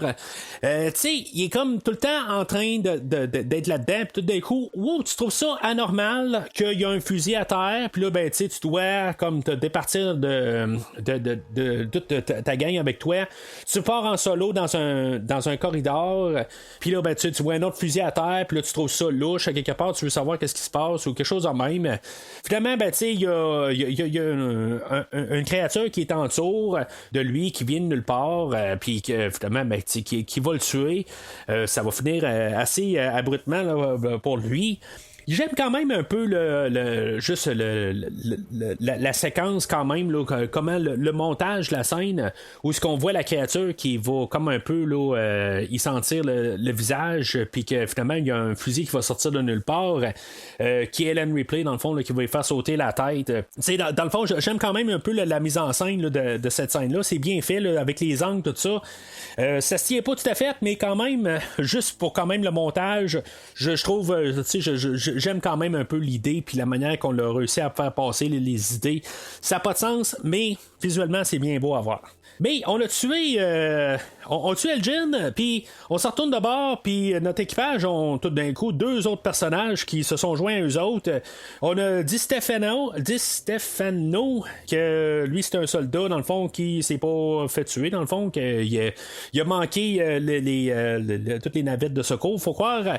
Il va se ramasser avec eux autres, puis tu sais dans le fond on sait absolument rien de lui là, en bout de ligne. On sait juste que on a un red shirt qui vient de se ramasser avec eux autres, puis on a le Dr. Ren que lui dans le fond on sait que c'est comme genre le méchant rendu là, depuis le début du film, c'est lui qui a un petit peu là, la tête là, de toutes les expérimentations là, sur Ellen Ripley. Il y avait même eu une scène là, dans la cafétéria entre Ellen Ripley puis lui, puis on voyait que c'était l'antagoniste, puis là il était avec eux autres, puis c'est ça, on sait pas comment en bout de ligne, comment que ces personnages là ont rejoint notre groupe, mais c'est ça, on en perd un puis 2 à retrouver là, Fait que après ça, c'est ça. On a le chapitre 2 ou le deuxième tableau, les salles de 1 à 7, où la salle avec les Ellen Ripley là, de 1 à 7 là, qui ont été comme les prototypes là, pour en arriver là, à le Sigourney Weaver qu'on a aujourd'hui. J'en ai parlé tantôt, en tout cas, ça reste quand même qu'est-ce que j'ai dit tantôt. C'est clair que c'est un peu un clin d'œil à Aliens, où ce que dans le fond, avec son lance-flamme, elle va comme tout détruire la salle au complet. C'est Aliens, mais vraiment à petite échelle. C'est comme elle détruit tout, là, mais dans le fond, c'est 7 bocaux ou 6 bocaux qu'elle doit détruire, puis le numéro 7 là, qui est sur la table d'opération. Puis c'est pas mal là, la fin là, de le personnage de Ellen Ripley, ou qu'est-ce qu'on va pouvoir voir émotionnellement là, de elle. Puis c'est la seule scène qu'on a comme un peu d'émotion de elle, puis c'est la dernière scène aussi. Là, en bout de ligne, c'est la première et la dernière scène. Ok, ben c'est beau, elle va sentir quelque chose quand on va voir la créature passer au travers là, de la fenêtre un peu plus tard, là, mais en fait personnage là, c'est la seule affaire que je me pose tellement plus de questions quasiment que qu'avant qu'on voit la scène là. Alors arrive la scène, je pense que c'est le gros morceau principal du film, la scène de la cuisine ensevelie sous l'eau. Honnêtement, toute la mise en scène, je pense que ça a pris genre 3-4 semaines là, à filmer toute cette scène-là, toute la séquence au complet. Je trouve que, tu sais, je trouve ça ridicule en bout de ligne. Ils sont genre 10 minutes sous l'eau, puis, tu sais, il y a personne qui se noie là-dedans, à part, il y a Ellard qui va disparaître au travers de ça, que dans le fond, qui donnait absolument rien au film. Mais, tu sais, d'avoir le xénomorphe dans l'eau, je trouve que finalement, tu sais, on fait quelque chose qui est quand même un peu original. Je sais pas si ça colle avec qu'est-ce qu'on a vu là, dans les premiers films, mais tu sais, je me disais, je sais pas s'il il nagerait de même là, le xénomorphe, mais tu sais, à la fin d'Alien 3, c'est ça qu'on a un peu aussi, la créature qui saute en dehors là, du bassin de plomb, puis tu sais, ça colle, je pense, un petit peu avec qu'est-ce qu'on a déjà établi, puis en bout de ligne, ben, on a le droit quand même un peu de rajouter des choses là, dans le film aujourd'hui, puis toute cette séquence-là, je trouve que c'est quand même le fun, ça apporte pas grand-chose en tant que tel pour en fait crédibilité en bout de ligne là, c'est comme c'est un petit peu tu peux pas être longtemps là, dans l'eau en bout de ligne, tu vas te noyer, mais c'est tellement ridicule à quelque part quand même là, que ça continue, ça finit pas, nos personnages ils nagent au travers de l'eau, puis ça finit pas là, je veux dire, c'est normalement là, la moyenne est peut-être là, de 1 minute quelque part là, qu'on peut soutenir sous l'eau. Tout le monde n'a pas de problème, il réussit là, à passer au travers, puis ils sont jamais là, ils sont pas noyés là, je trouve ça ridicule, mais l'autre côté, quand même un peu là, de voir les xénomorphes là, dans l'eau, puis l'attaque un peu, ça rajoute quelque chose un peu, mais il n'y a jamais vraiment un moment où je sens qu'il y a du danger. C'est un petit peu un problème aussi là, dans ce film-là, avec le ton un petit peu plus léger, je sens pas le danger, puis là, ben, quand t'es 10 minutes dans l'eau, même si j'aime la séquence quand même, je trouve ça le fun pareil, je sens pas de danger. Puis ça va aussi, même quand il arrive, puis que tout d'un coup, là, il voit la sortie, puis que finalement le sol est comme puis la sortie d'eau est comme toute coincée à cause qu'il y a comme toute une couche gélatineuse de les facehuggers qui les empêche de monter à la surface, puis tu sais, une fois qu'ils ont réussi à percer un trou, puis ils réussissent à prendre un peu d'air, ben il y a des facehuggers qui sortent des œufs qui sont comme tout pondus alentour du trou. Comment ils se sont rendus là exactement, ça je sais pas, je comprends pas un peu la logique là, qu'est-ce qui s'est passé. C'est un piège, mais il faut pas comme essayer de se poser des questions, pourquoi ils sont là, c'est-tu la reine qui s'est promenée puis qui a vu comme un trou, un bassin d'eau, quelque part un trou d'eau, puis elle s'est dit ben tu sais, je vais mettre des œufs là parce que je veux mettre des œufs là, tu sais, il y a comme pas de logique vraiment là, pourquoi que c'est là, tu sais, puis pourquoi c'est là où qu'elle décide de mettre des œufs là. Il y a pas, ça se soutient pas du tout, mais bon, ok, on va laisser ça aller. Je voudrais laisser ça aller, mais l'autre côté, quand j'ai un facehugger qui saute dans la face à Ellen Ripley, qui à quelque part elle va réussir à se l'enlever de la face, c'était comme assez démontré là, dans les derniers films que tu pouvais pas faire ça. Puis, tu sais, elle qui a réussi à faire ça, oui, elle a la moitié, là, elle est moitié alien. Je peux peut-être un peu laisser ça aller pour ça, mais l'autre côté, c'est comme tu joues contre ta règle à quelque part, là, tu sais. C'est quelque chose qu'on a montré là, depuis le premier film, que, tu sais, qu'à quelque part, là, les personnes, là, ils peuvent pas là, comme réussir à se déprendre de ça. Puis c'est ça que ça fait un petit peu ridicule, le fait là, que vraiment la tête coincée là, dans le facehugger, puis à quelque part qu'elle a réussi à s'en sortir. En plus que ça fait 10 minutes qu'elle respire pas, puis là tout d'un coup, aussitôt qu'elle est en train d'essayer de prendre son souffle, elle n'est pas du tout essoufflée, elle a pris comme un grand respire, puis après ça elle s'est remplie en masse les poumons, puis là elle a un facehugger qui rentre d'en face. C'est comme à quelque part là, c'est ridicule. Puis ça, cet élément-là, là, cet élément-là, j'aime pas ça. Honnêtement, là, je trouve ça un petit peu ridicule. Puis ça rabaisse un peu la force d'un facehugger de qu'est-ce qu'on a vu tant souvent là, dans toute la franchise, qui était puissant, puis que là, c'est rendu comme bon, on a un facehugger d'en face, on est capable d'enlever ça sans trop de problèmes. Oui, c'est sûr qu'on a la chose qui dit que Ellen Ripley n'est pas à 100% une humaine, mais quand même, je trouve ça un petit peu ridicule rendu là. Fait que notre équipe réussit quand même à sortir de l'eau alentour des œufs, mais ils réussissent à les esquiver, puis ils vont monter une échelle, puis la créature, elle va sortir de... la créature qui reste, elle va sortir de l'eau, puis elle aussi, elle va monter l'échelle, puis... Là, on va voir le personnage de Chrissy que, tu sais, dans le fond, on avait montré là, que, tu sais, il est badass à mort, qu'il est capable là, de tirer de n'importe où, puis que finalement, ça, le coup va se rendre, tu sais, comme j'ai dit, là, c'est vraiment comme un dead shot là, dans DC. Là. Il peut faire n'importe quoi, là, quelqu'un il tire, ça se rend, là. Puis... Là, je trouve juste ça comme sans sens. Il n'y a pas de sens en bout de ligne là, dans toute cette scène-là. Lui, sur son dos, il va tenir Bryce pour monter, puis après ça, ben, il va se faire... dans le fond, ils vont échanger de rôle. Dans le fond, là, ça va être Bryce qui va le tenir là, dans l'échelle. Puis après ça, il va avoir Johnner qui est en haut, qui va se mettre à tirer sur la créature un peu plus bas. Tu sais, c'est comme un peu comment il va réussir à esquiver les balles, tout ça. Ça se tient pas tout à fait, mais Johnner va réussir à passer une balle pour tuer la créature, ok, c'est bon. Puis là, ben, on va voir Chrissy qui va arriver, puis qui, autant qu'on l'a vu, qui est badass comme tout, il va se sacrifier.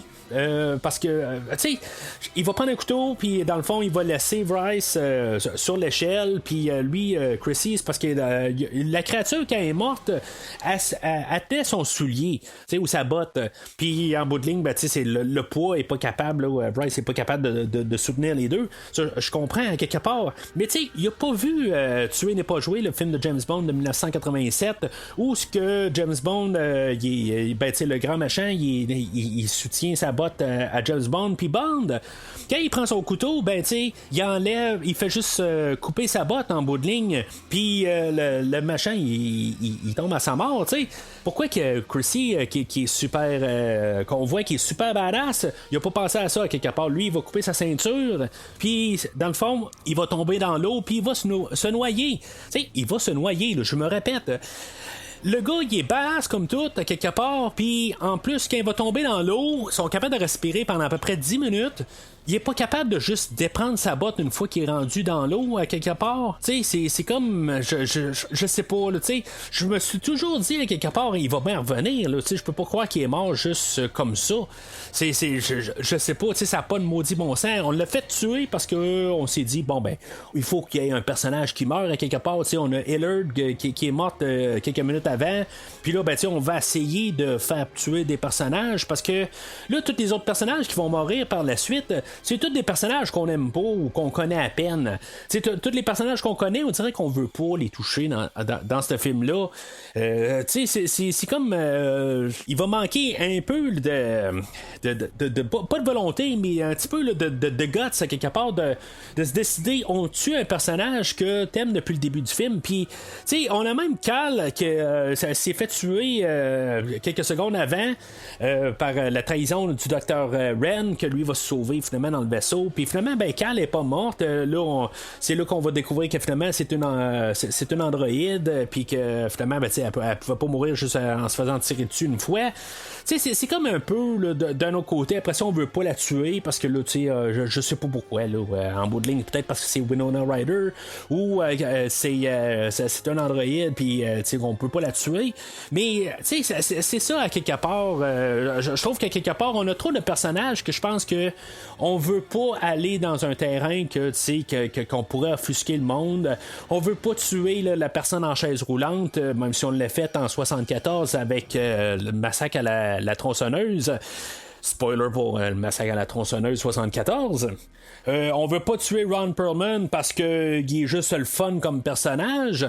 Tu sais, c'est comme un petit peu tout un peu qu'on trouve comme un peu peut-être des raisons pourquoi qu'on veut pas offusquer le monde, puis qui fait que tu sais c'est un petit peu dommage un peu là, que tu sais on a tué deux personnages que dans le fond on va être sûr qu'on va offusquer personne à date. Puis il y a Chrissy qui est peut-être là tu sais un peu là, dans la marge un peu que je trouve qu'il est plate en bout de ligne. C'était peut-être le personnage que j'avais le plus dans toute la gang en bout de ligne, puis que dans le fond là, qui meurt là, vraiment là, d'une manière que je comprends même pas. Je me pose vraiment des questions à quelque part, puis je me dis ben il peut tout de même pas juste mourir de même là. C'est pas qu'est-ce qu'on a construit avec le personnage, comme il est tout le temps badass depuis le début, puis juste comme bouf tu tombes à l'eau puis t'es fini là. C'était vraiment là. Pourquoi tu t'accroches à la vie? Ça doit être intolérable d'être ce que tu es. J'ai pas le choix, tu sais. En tout cas, il y a une partie de toi qui reste humaine. Fait que Cal, puisque c'est une androïde, elle peut se connecter là, à l'ordinateur de bord sur le USM Eureka. Puis c'est ça, tu sais, dans le fond, ce qui est quand même intéressant d'un côté, c'est que on n'a pas, tu sais, dans le premier film, c'était Mère, le nom du système d'exploitation là, du vaisseau. Là, c'est père. C'est juste pour un peu changer un peu les côtés. Puis, je trouve juste ça intéressant, un petit peu un genre de clin d'œil au premier film, dans le fond. Puis, c'est ça, elle va se connecter avec l'ordinateur de bord. Puis, on va dire qu'est-ce qu'elle est là, comme androïde en bout de ligne, là, qui est très empathique avec le monde. Puis, elle va arriver là, devant une croix. Puis, dans le fond, là, elle va se mettre comme par automatisme là, de commencer à faire le signe de la croix là, c'est comme un petit peu juste comme tout d'un coup elle devient vraiment l'androïde, puis on voit un peu là, son côté là, dans le fond qui est prête à embarquer là, dans le fond qui est très empathique. En bout de ligne elle voulait pas montrer bien l'empathie là, quand elle voulait tuer Ripley au début là, elle était prête à la tuer là, tout de suite en partant, mais l'autre côté c'était vraiment pour une autre cause aussi là. Fait que elle a pas le côté de Bishop que lui dans le fond il pouvait pas faire faire de mal à un autre humain. Fait que tu sais elle ça a l'air qu'elle était capable là, en bout de ligne, mais en même temps aussi on voulait cacher le fait là, que c'était une androïde. Puis même notre groupe, tu sais ils ont perdu le personnage de Ren qui est parti, il y a Chrissy qui est mort, puis il y a Hillard qui est morte aussi, mais tu sais on a un autre personnage qui s'est rajouté là-dedans. Ben on a le personnage là, de Purvis, que lui faisait partie là, des 12 personnes là, qui ont été fécondées là, par des facehuggers un peu plus tôt, puis qu'on sait dans le fond là, qu'éventuellement il y a une créature qui va sortir de lui là, quoi. Fait que ce sont on va avoir tout libéré le chemin là, une fois qu'elle a eu le contrôle. Cal qui est connecté à l'ordinateur de bord, ben ils vont tout avoir tout ouvert les chemins là, pour pouvoir se rendre là, au Betty là, qui était le vaisseau où ce que nos mercenaires sont arrivés au début du film là, le vaisseau du Betty. Fait que tout le chemin est libre, fait qu'ils ont juste à comme courir vers le vaisseau, puis ils peuvent se sauver à partir de là. Pendant ce chemin-là, Ripley, elle va sentir, dans le fond, la proximité là, de tous les xénomorphes qui sont. Puis tu sais, c'est comme clair un peu dans ces scènes-là aussi. C'est comme on dirait qu'on a tout le temps un peu à chaque scène quand elle commence, on a tout le temps comme le passage ou le corridor. Puis tu sais, c'est comme on dirait qu'on peut toutes les interchanger ces scènes-là. Oui, je comprends qu'il y a des petites affaires qui sont changées là, de scène en scène, mais c'est comme si on a tout le temps comme comme un peu la même scène qui recommence, comme un tableau qui recommence tout le temps. Tu sais, c'est là, la scène, ils sont dans le corridor, puis là, ben, tout d'un coup, elle la garde par en bas, puis où il y a une autre scène où ils sont dans le corridor, puis elle la garde à gauche, puis elle voit une porte qui est marquée 1 à 7. Ils sont dans le corridor, puis là, ben, il y a Elgin qui regarde à droite, puis que lui, il part dans son chemin. C'est comme toutes des scènes qui sont comme raboutées ensemble, puis qui ont comme pas de lien ensemble. Tu sais, qu'on pourrait arriver comme toutes les couper, puis sauter à la fin du film. Je comprends, là, comme je dis, là, je sais qu'il y a quand même des petites choses qui se passent dans chaque scène, mais on dirait que c'est comme vraiment étape par étape.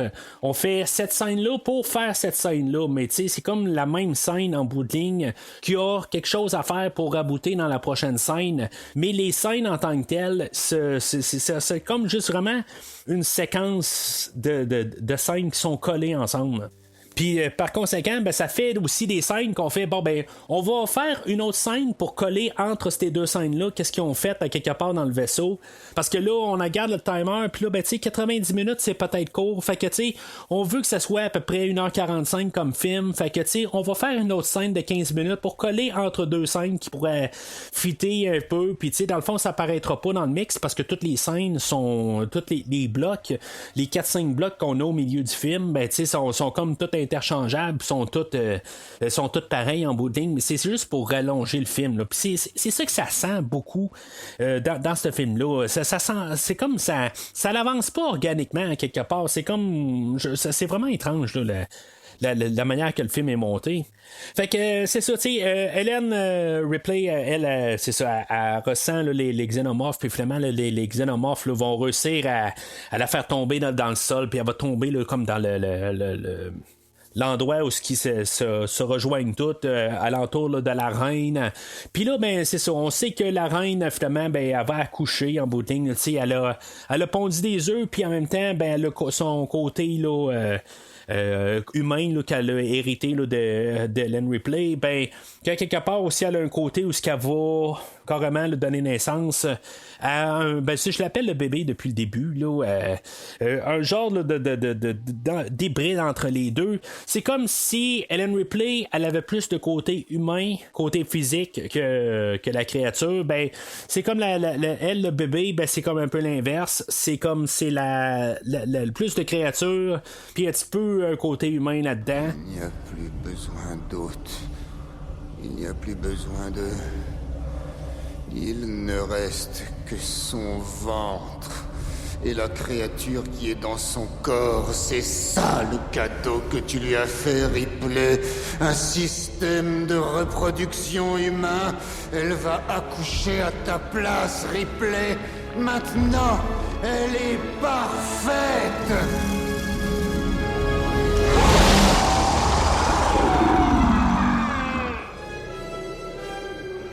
Un papillon. Un merveilleux papillon. Vraiment déstabilisant quelque part l'apparence de la créature. Ça a l'air que pendant qu'on filmait la créature, elle avait là, des parties génitales qu'on a enlevées là, en post-production. En bout de ligne, je pense que ça aurait été vraiment dérangeant, là, mais elle est déjà dérangeante comme créature. Honnêtement, j'en ai rien à foutre là, qu'on mette là, des parties génitales là, à la créature. Mais c'est comme juste le voir la créature albinos avec des yeux, le xénomorphe n'a pas d'yeux, puis là ben tout d'un coup on a des yeux, puis oui, ça paraît un petit peu que c'est une marionnette, surtout avec la mâchoire là, la manière qui est apportée, puis surtout quand on voit là, de profil, ben on voit clairement là, un peu là, que c'est une marionnette, puis que ça bouge pas nécessairement là, organiquement comme si c'était quelque chose qui était réel, mais quand même en voyant là, la bête là, est déstabilisante. Honnêtement, là, à chaque fois que je la vois, je suis vraiment déstabilisé. Là, ben, on va voir aussi que le personnage là, de Gadinan, qui est le personnage là, de Brad Dourif, ne s'est pas fait tuer un peu plus tôt dans le film, dans le fond, il était apporté pour se faire féconder là, par la reine. Puis, c'est ça que je trouvais le fun, comparativement à ce que je disais là, dans Alien 3, que je trouvais pas un peu de motivation aux créatures. Ben, là, ils ont une motivation en bout de ligne. Ils ramènent quand même là, les créatures de tous les humains qui pognent. Ils les ramènent à la reine. Pourquoi qu'ils ont tué Elgin un peu plus tôt? Ça, je sais pas tout à fait. Peut-être que Chrissy est pas mort en bout de ligne. Là. Peut-être qu'il a été pogné là, dans l'eau. Puis peut-être pareil aussi pour Hillard. Peut-être que c'est pas noyé. Peut-être qu'elle est apportée là-dedans. On n'en fait pas mention, puis on les voit pas du tout. Là. En tout cas, je l'ai raté, là, si mettons on devait les voir. Là, puis je pense que dans le fond, on aurait pu. Si elle avait été là, je pense qu'on aurait fait pas mal un close-up là, pour savoir qui était là.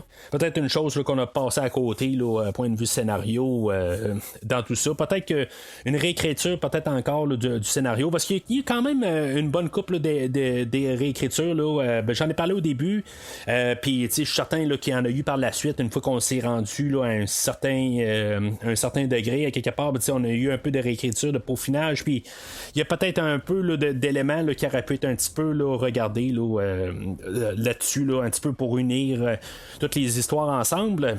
Mais là, c'est ça, avec le bébé en question, j'essaie de comprendre un petit peu qu'est-ce qui le motive un peu là-dedans. Dans le fond, elle est née de la reine en bout de ligne, puis elle reconnaît pas comme sa mère, quelque part. Je comprends pour une question film, d'un autre côté, on voulait montrer qu'il y avait quelque chose encore plus supérieur à la reine. Puis comment on montre ça? Ben, on montre ça dans le langage le plus simple. C'est juste que ça retourne de bord, puis elle ramasse la reine, elle va y ramasser la face, puis ça finit là. Je sais pas pour ça en tant que tel. Je trouve que on a fait ça, puis oui, c'est beau, elle ramasse la reine quelque part, je pense qu'elle pensait pour que elle était comme sous elle avait comme ses défenses, elle s'attendait pas à ça, c'est pour ça qu'elle se fait ramasser.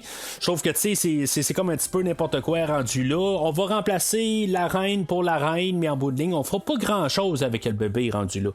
À part le fait qu'il est bien déstabilisant à regarder, il n'y a pas vraiment autre chose à part le fait là, que oui, on sait qu'elle est forte puis qu'elle est capable de ramasser la reine, mais il n'y a rien qui me dit que la reine, si mettons elle n'aurait pas aimé la face du bébé, elle n'y aurait pas arraché la face aussi là. Fait que je sais que la reine aussi est très puissante, puis même la reine là, qu'on a dans Aliens, je suis pas sûr que de la manière qui est écrite dans Aliens, qu'elle serait ramassée face à face avec le bébé.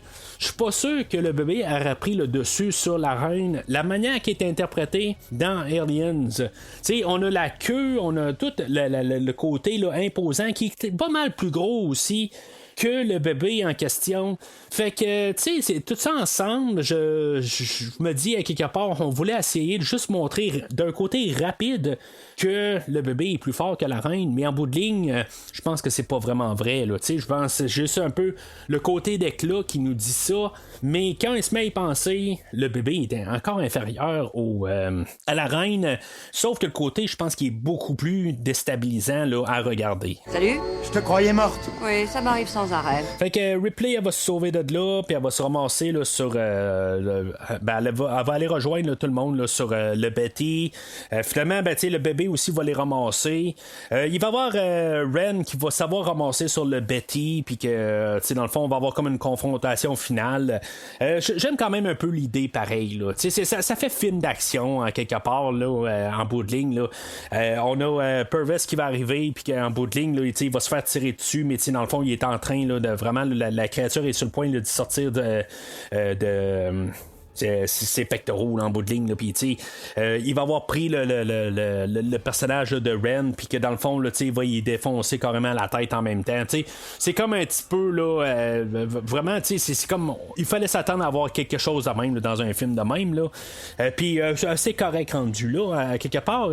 C'est juste comme un peu le côté là, que je sais pas aucun sentiment sur tous ces personnages-là qu'on fait juste nous garrocher, là, on sait qu'en bout de ligne, ils vont mourir d'ici la fin du film. Puis c'est pareil pour De Stefano, qu'en bout de ligne, lui, il est là aller pour checker le cargo puis voir qu'est-ce qui se passe avec Cal, puis qu'il va se faire tuer par le bébé en bout de ligne. J'ai aucun sentiment que De Stefano se fait tuer. Ça aurait dû être quelqu'un comme Vresse ou Johnner, un des deux qui se fait tuer à quelque part, juste pour rajouter un petit peu à la menace du bébé. Peut-être les deux aussi, tu sais, qui se font ramasser pareil comme que je me rappelle pas des noms là, des deux qui se font tuer, les deux derniers qui se font tuer sur le Nostromo dans le premier film, mais c'est ça qui aurait dû arriver un peu à la fin, un peu qu'on ait un sentiment un peu là, de danger quelque part, mais en bout de ligne, on a juste un danger sur Cal, peut-être qu'elle va se faire tuer là, par ou se faire démonter là, par le bébé, mais tu sais, c'est tout ça un petit peu à la fin que je trouve qu'on aurait pu faire beaucoup plus avec le bébé, puis en bout de ligne, ben, ça aurait juste la menace, puis juste un côté déstabilisant de regarder, mais c'est tout là.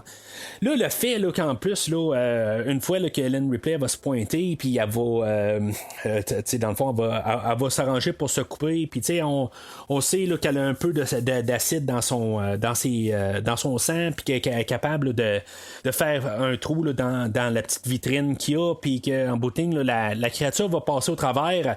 C'est autant déstabilisant là, la mort de la créature, ou ce qu'elle va passer là, vraiment là, dans un trou d'un centimètre, elle va passer là, vraiment le morceau par morceau complet, tout son corps au complet, là, on va voir les intestins sortir, tout ça. C'est vraiment déstabilisant de l'entendre crier la souffrance de cette créature-là. C'est quelque chose, c'est quand même capoté à regarder. Je veux pas dire que j'aime ça pour pas paraître pour un sadique, mais sauf que ça va me chercher un petit peu comment que c'est sadique sur la créature. Ça me déstabilise encore plus là, ça mort. Je pensais pas que juste en la regarder c'était déstabilisant, mais la mort de la créature, c'est vraiment là, quelque chose d'atroce, puis que qui voudrait pas que. J'ai parlé de Jason X il y a une couple de mois de ça, qu'on a un personnage qui est comme évacué là, au travers d'une grille, puis qui est comme envoyé là, dans l'espace. On voit absolument rien de ça, puis c'est comme à quelque part, je suppose que ce personnage-là a passé un peu le côté atroce là, de qu'est-ce qu'on voit là. Mais je veux dire, ça a tellement d'impact la fin de la créature que je veux pas dire que ça sauve un peu le côté qu'on n'a rien fait avec la créature, que je veux dire avec toute cette scène là ça vraiment je suis vraiment choqué puis vraiment déstabilisé sur ça, que ça va quasiment tout en rechercher là, dans le fond le peu qu'on a pu faire avec la créature, mais c'est un peu ça pareil en bout de ligne là. Je veux dire, ça va rechercher quand même un peu le fait qu'on n'a pas tué de nos personnages en bout de ligne, puis je me dis, j'ai quasiment de l'empathie là, pour la créature rendue là, même si dans le fond on sait qu'elle ben, je vais pas dire qu'elle est mal intentionnée, quelque part je pense qu'elle comprend pas exactement qu'est-ce qui se passe alentour, est un peu là, tout, on sait pas exactement, on n'a pas assez mis d'emphase sur la créature, on l'a comme présenté, puis pour quasiment tout de suite la tuer là, 2 scènes plus loin, puis vraiment d'un côté atroce là.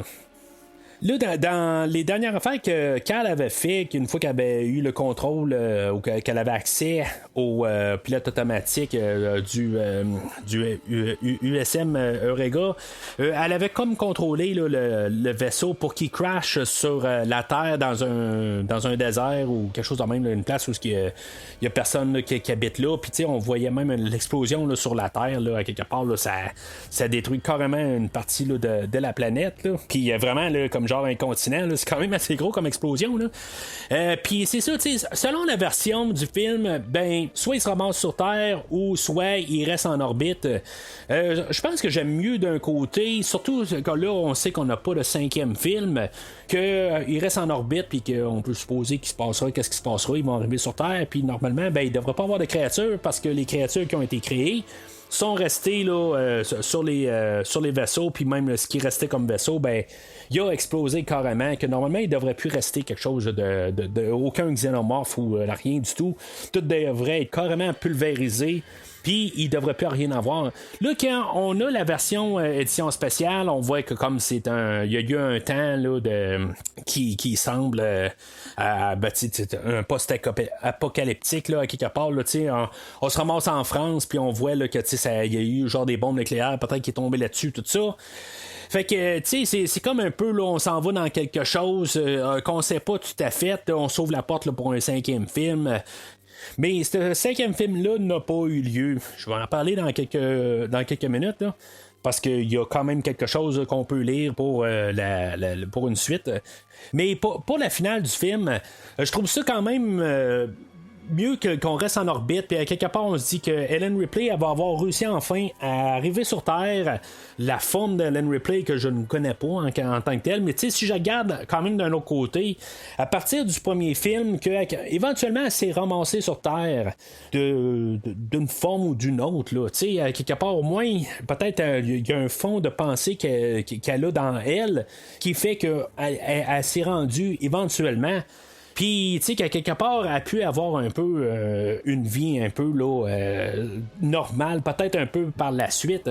Tu sais, c'est ça un petit peu là, que je parlais aussi, même quand je parlais d'Alien 3 là, la semaine passée. La tragédie de ce personnage-là, à quelque part, qu'une fois qu'elle a quitté la Terre, ça a été vraiment un combat tout le temps contre le xénomorphe. Puis quand on prend la fin théâtrale de ce film-là, ben tu sais, on sent un peu, enfin, peut-être un côté où elle a pu avoir la paix, puis elle peut revenir enfin sur Terre, puis avoir une vie normale, un peu. Tu sais, c'est ça un peu que je trouve le fun, un peu en écoutant là, la fin du film théâtral. Tandis que quand tu regardes là, la fin, là, que, qui est vraiment là, comme post-apocalyptique, puis qu'il y a probablement un peu je sais pas, de guerre, puis tout ça, et qu'on s'en va vers la planète des singes, peut-être, je sais pas tout à fait, mais tu sais, ça donne que, tu sais, encore une autre guerre qui doit continuer, tout ça. Puis, tu sais, puisqu'on n'a pas encore d'Alien 5, je dis toujours, puisqu'on l'a pas encore, parce que, tu sais, on peut aussi bien trouver une manière là, de continuer. Même si Sigourney Weaver commence à avancer beaucoup en âge, peut-être qu'on peut trouver une manière de soit la recaster, ou de trouver une manière là, de la rajeunir, ou qu'elle continue à l'âge qu'elle est. On l'a fait avec Halloween, je vois pas pourquoi on le ferait pas avec une Sigourney Weaver qui commence à être âgée aussi, puis qu'on reprend peut-être 15 ans après le film d'aujourd'hui. Là, il faudrait que ça se fasse genre là, mais quand même, on pourrait quand même continuer là, avec cette histoire-là, pareil. Mais ce qui est pour l'instant, ben, je préfère arriver avec l'idée que finalement, il n'y a plus que Xenomorph, on est rendu genre 400 ans dans le futur, puis tout est beau.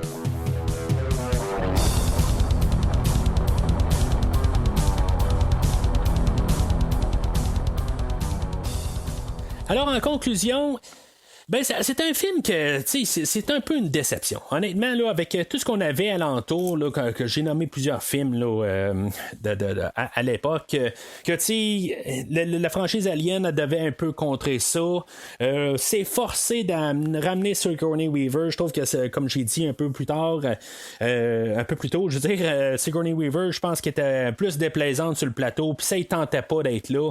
Tu sais, à quelque part, fait semblant au moins que le 11 millions qui a rempli ton compte de banque, puis c'est pas des dollars 2022, c'est des dollars de 1997, fait que tu sais, c'est genre à peu près peut-être 40 millions aujourd'hui, là. Tu sais, fait que sois bien contente là, d'avoir rajouter ça dans ton compte de banque, puis écœure pas le peuple. Mais cela dit, quelque part, il y a quasiment autant de bons que de mauvais dans le film aujourd'hui. Oui, il y a un style que, à quelque part qui est différent des autres. Le ton, je le déteste pas en tant que tel. Ça fait, tu sais, ça change un peu là, comparativement aux 3 premiers films. Ça, j'aime quand même ça aussi, à quelque part, qu'on n'a pas le même film que le dernier coup. Puis je pense que c'est ça aussi qu'on voulait faire aussi, c'est vraiment enlever le goût amer qu'on avait eu là, sur le 3e film. Que, en tout cas, écoutez qu'est-ce que j'ai à dire sur le dernier film. Là, vous allez savoir que moi je ne trouve pas ça si pire que ça. Mais point de vue critique et point de vue réception, ben, on voulait essayer de changer un peu les choses.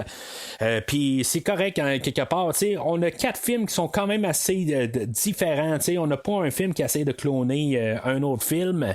Peut-être que ce film-là va se rapporter peut-être peut-être plus au deuxième film, là, le côté là, plus que il y a un petit peu plus d'affront, plus d'attaque, plus de guerre, plus d'action. Il est plus comme ça, le film d'aujourd'hui, mais il est quand même pas dans le côté exagéré comme dans le deuxième, justement. Il est plus peut-être un peu comme le premier film rendu en fait là, de cadence, un peu. C'est pas de cadence parce que c'est un film qui est assez long, mais ou qui va étape par étape, mais peut-être plus en tout cas, comprenez ce que je veux dire, c'est un film qui quand même se distingue des trois premiers films. Mais les créatures, les xénomorphes, j'aime bien aussi leur apparence, là, j'en ai parlé tantôt. Le bébé aussi, je l'aime bien en bout de ligne, le côté là, qui vient me chercher quelque part, de toute l'émotion qui me fait quand même vivre, que ça soit comme bien, le côté je suis un petit peu répugné, je suis un petit peu dégoûté un peu là, en le voyant, là, que je suis déstabilisé, tout ça. On va me chercher une émotion, puis quand on va me chercher une émotion, ça va me chercher quelque chose aussi. Mais c'est pas mal pour la dernière partie du film que ça va me chercher. Les xénomorphes, on les voit pas mal au début, puis après ça, ils apparaissent un peu, mais c'est comme j'ai jamais l'impression que c'est vraiment qu'est-ce qu'on voulait se focusser sur ce film-là. J'ai comme l'impression qu'on sait pas exactement qu'est-ce qu'on veut vraiment là, focusser sur dans le film en tant que tel. Je pense qu'on veut juste un peu s'amuser dans cet univers-là, mais on n'a pas de direction précise. Ça fait que le film, il est comme correct. Je vais ultimement y donner un jaune. C'est un film que plus je l'écoute, plus j'ai de la misère à passer au travers. Mais les lignes héroïques là, de Ripley, là, j'ai bien de la misère à embarquer avec ça. Mais c'était un peu un signe des temps aussi. C'était un peu la fin des 90. Ça ressemblait à ça aussi là, dans le côté action. Mais ça reste qu'on est un peu dans un film d'horreur aussi, puis on n'a jamais vraiment la sensation là, d'avoir nos personnages là, qui sont vraiment en danger. Nos personnages, il y en a beaucoup qui survivent. Je comprends qu'on voulait faire des choses différentes parce que comme dans le dernier film, on avait genre 30 prisonniers, puis il y en a un qui survit rendu à la fin du film. C'est un peu l'exagération quelque part. Il y en aurait eu 4-5, ok, c'est beau, ça aurait eu plus de sens au moins. Mais là, c'est comme on a 10 personnages qu'on va suivre dans tout le film, puis il y en a genre 6 qui survivent à la fin. C'est comme un petit peu trop. Là. C'est comme à quelque part, on s'arrange juste que ce soit des personnages qu'on ne tient pas vraiment, qui meurent, mais tous les personnages qu'on suit pas mal tout le long du film, puis qu'on peut comme aimer un peu d'un côté, ou que peut-être le réalisateur aime bien se tenir avec, parce que c'est les grands chums qui ont travaillé déjà avec sur d'autres films, on les garde vivants pour la fin du film. Puis ça, ultimement, ça me dérange beaucoup. T'sais. Peut-être ce qui vient chercher, qui va venir sauver un petit peu d'un rouge le film, c'est le bébé quelque part à la fin, puis tout, en bout de ligne, là, je trouve ça tellement déstabilisant qu'il y a quelque chose à voir là-dessus. T'sais, dans le côté horreur, en bout de ligne, là, c'est des petits moments qui sont très éparpillés au travers du film, qui fait que quelque part, au moins je suis capable d'endosser ces petites parties-là du film, qui va quand même un peu sauver le film rendu là. Mais honnêtement, ça tombe être ultimement une déception.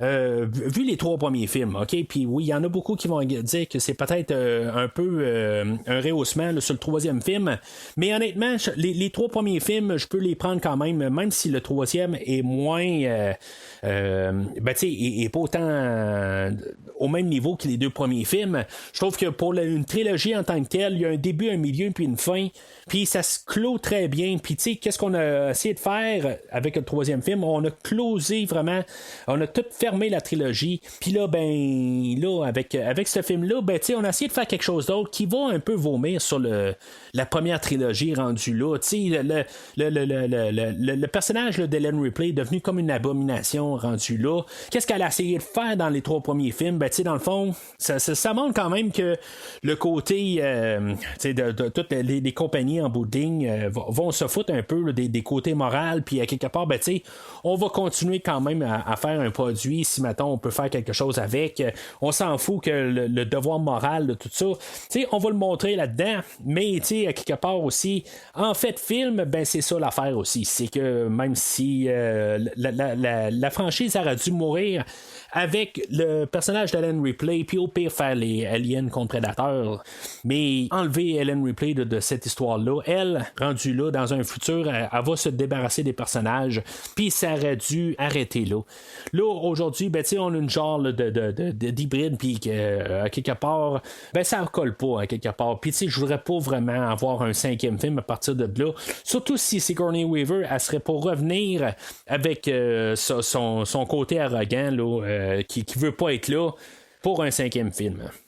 Ultimement, si on veut voir une 5e partie à cette histoire-là, les continuités là, des histoires là, de Ellen Ripley, oui, dans des livres, on avait vu des histoires qui se passaient au travers là, les fois où ce qui était couché entre le 2e et le 3e film, qui n'ont pas tout à fait, qui collent pas vraiment avec les histoires là, des films, mais dans beaucoup de livres, ben, on a des histoires quand même avec Ellen Ripley. Mais attachez-vous, là. Assisez-vous peut-être, là. On a une histoire qui continue l'histoire à partir là, de quand Ellen Ripley et le Cal arrivent sur la planète Terre. Le côté apocalyptique de ça, ben on a la guerre des aliens et des prédateurs qui est en cours dans le fond. Puis qui sont contre le Terminator. C'est comme 4 bandes dessinées qui sont comme c'est des crossovers. Puis dans le fond là-dedans là, j'ai pas lu les bandes dessinées en tant que telles. Je les ai lues sur je les ai comme feuilleté rapide, mais je les ai pas lues. J'ai regardé le synopsis là, sur Wikipédia là, pour essayer là, de tout décortiquer ça. C'est complètement cinglé. Il y a un bout où on va avoir vraiment là, on va en parler là, dans deux podcasts là, dans cette rétrospective là, quand on va parler là, de Alien contre Predator, on va avoir là, des croisés de Predator et d'Alien, tout ça. Ben là, on va avoir un croisé de Alien et de Terminator. Ça part dans tous les sens. On essaie de mêler là, les 3 mythologies ensemble. Ça colle pas tout à fait rendu là, on a des Terminators, Alien, Predator, tout ça. C'est vraiment, ça part dans tous les sens. On va avoir une finalité avec le personnage là, d'Ellen Ripley rendu là, mais sauf que c'est vraiment là, parti là, dans toutes les directions. C'est vraiment zélé là. Chose qu'on peut faire là, dans une bande dessinée rendue là. On peut faire pas mal n'importe quoi. Mais en tout cas, je vous laisse le soin là, de lire les synopsis sur Wikipédia, voir qu'est-ce que ça donne. Mais Alien, Predator, Terminator, les 3 dans un blender. Qu'est-ce que ça peut donner? Ben, ça donne à peu près qu'est-ce que ça donne là, dans les 4 comiques. Mais honnêtement, là, je suis bien à l'aise à laisser ça dans la version théâtrale de Alien 4, de laisser ça là. Puis, ultimement, j'aurais bien aimé mieux avoir les 3 premiers films. Puis après ça, avoir d'autres histoires là, dans cet univers-là, au pire des cas. Qui se passe avant Alien 3, mettons, là, juste pour dire que Ellen Ripley a fermé l'histoire. Mais c'est ça, en tant que tel, là, je suis bien à l'aise à laisser ça là. Qu'on n'ait pas d'Alien 5 dans les 2-3 prochaines années, là, puisque ça a été acheté là, par Disney à quelque part. On va faire quelque chose, là. Il y a une télésérie là, qui est en chemin, là, exactement. Qu'est-ce qu'on va faire avec ça? Je le sais pas. C'est juste comme encore en pré-production, mais on verra bien. Mais je suis bien à l'aise à laisser là, toute l'histoire là, de Ellen Ripley là, se fermer là, avec le film d'aujourd'hui. Alors, c'est pas mal tout pour aujourd'hui. Au prochain podcast, on va parler de The Batman, à moins de problèmes techniques ou qu'il se passe quelque chose. Après ça, on va comme un peu continuer là, la rétrospective des Aliens contre Predator avec le film là, de Paul S. Anderson, Paul W.S. Anderson, qui nous a apporté Mortal Kombat là, quelques années avant le film d'aujourd'hui, que j'ai couvert même au podcast. Là, j'ai couvert 5 films de Mortal Kombat. Vous pouvez tout trouver ça là, sur le site officiel du podcast premiervisionnement.com. Mais je me suis dit aussi, tant qu'être dans cet univers-là, quelque chose que je voulais un peu couvrir au travers, ben éventuellement, je veux essayer là, cette année là, de couvrir là, des films solo. Dans le fond, c'est comme une franchise, mais je vais plus me concentrer sur le premier film.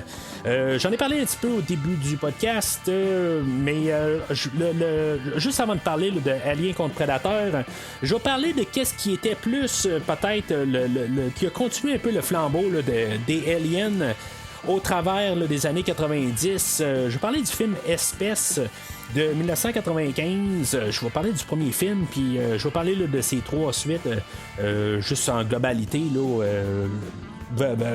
à la fin de l'épisode, comme que je fais une fois de temps en temps. Mais c'est ça, je vais me concentrer vraiment sur le film de 95, puis décortiquer ce film-là, qui est, comme j'ai dit aussi au début du film, du podcast, que H.R. Giger avait travaillé dessus là, en tant que pour faire là, la créature là, de ce film-là, puis que dans mon optique à moi, a comme continué un peu là, la franchise Alien. Qu'est-ce que c'est vraiment pas la même affaire, on s'entend, mais que c'était comme le nouveau Alien qui a comme continué un peu le flambeau là, de ce genre de cinéma là. Puis bien sûr, après ça, on va y aller là, plein feu là, pour terminer là, toute cette rétrospective là. En s'en allant là, vers l'été là, tranquillement là. Puis après ça on va reparler encore là, de créatures ou de dinosaures, puis on devrait parler aussi là, de vaisseaux volants encore, mais plus on va voler moins loin que l'espace, on va juste voler là, dans l'atmosphère terrestre là, en parlant de Tom Cruise et de Top Gun, puis tout ça devrait tout coïncider ensemble pour tout avoir fini la rétrospective, puis parler de Top Gun, puis après ça parler de Jurassic Park par la suite, là, puis en s'en allant là, vers l'été. Mais entre-temps, n'hésitez pas à laisser vos commentaires sur le film d'aujourd'hui. Pour vous, est-ce que je suis trop dur sur le film? C'est peut-être que pour vous, à force de l'écouter, peut-être que ça s'améliore à chaque écoute. N'hésitez pas à laisser votre commentaire. N'hésitez pas à liker le post sur Facebook et ou Twitter. De repartager dans le fond quelque part où est-ce que vous pensez que le podcast pourrait faire fureur. N'hésitez pas à le commenter aussi sur vos logiciels de téléchargement aussi, si mettons vous suivez le podcast là, sur Podbean ou sur n'importe quel autre, sur Apple Podcast. Commentez, mettez des étoiles, 5 toujours là, dans le côté là, de préférence, toujours pour donner là, de la visibilité au podcast. Puis dans le fond, m'aider dans le fond à donner plus de contenu autant que possible, de continuer à faire le podcast, qu'on s'en va là, vers la 4e année du podcast. Alors, d'ici le prochain épisode,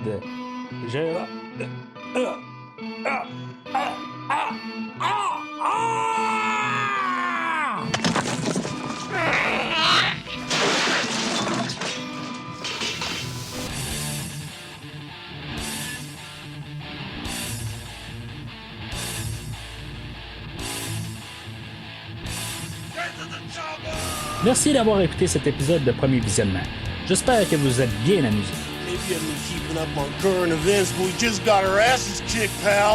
Revenez-nous prochainement pour un nouveau podcast sur un nouveau film. N'hésitez pas à commenter l'épisode d'aujourd'hui sur Facebook et Twitter, et en même temps, joignez-vous au groupe de discussion sur Facebook. Vous voulez voir le catalogue complet du podcast? Le podcast a un site officiel. Rendez-vous sur premiervisionnement.com.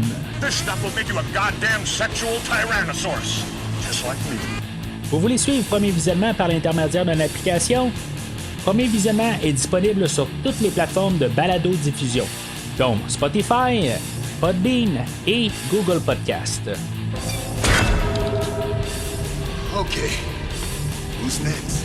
En espérant vous avoir donné du bon temps, rendez-vous au prochain podcast. That's it, man. Game over, man. Game over.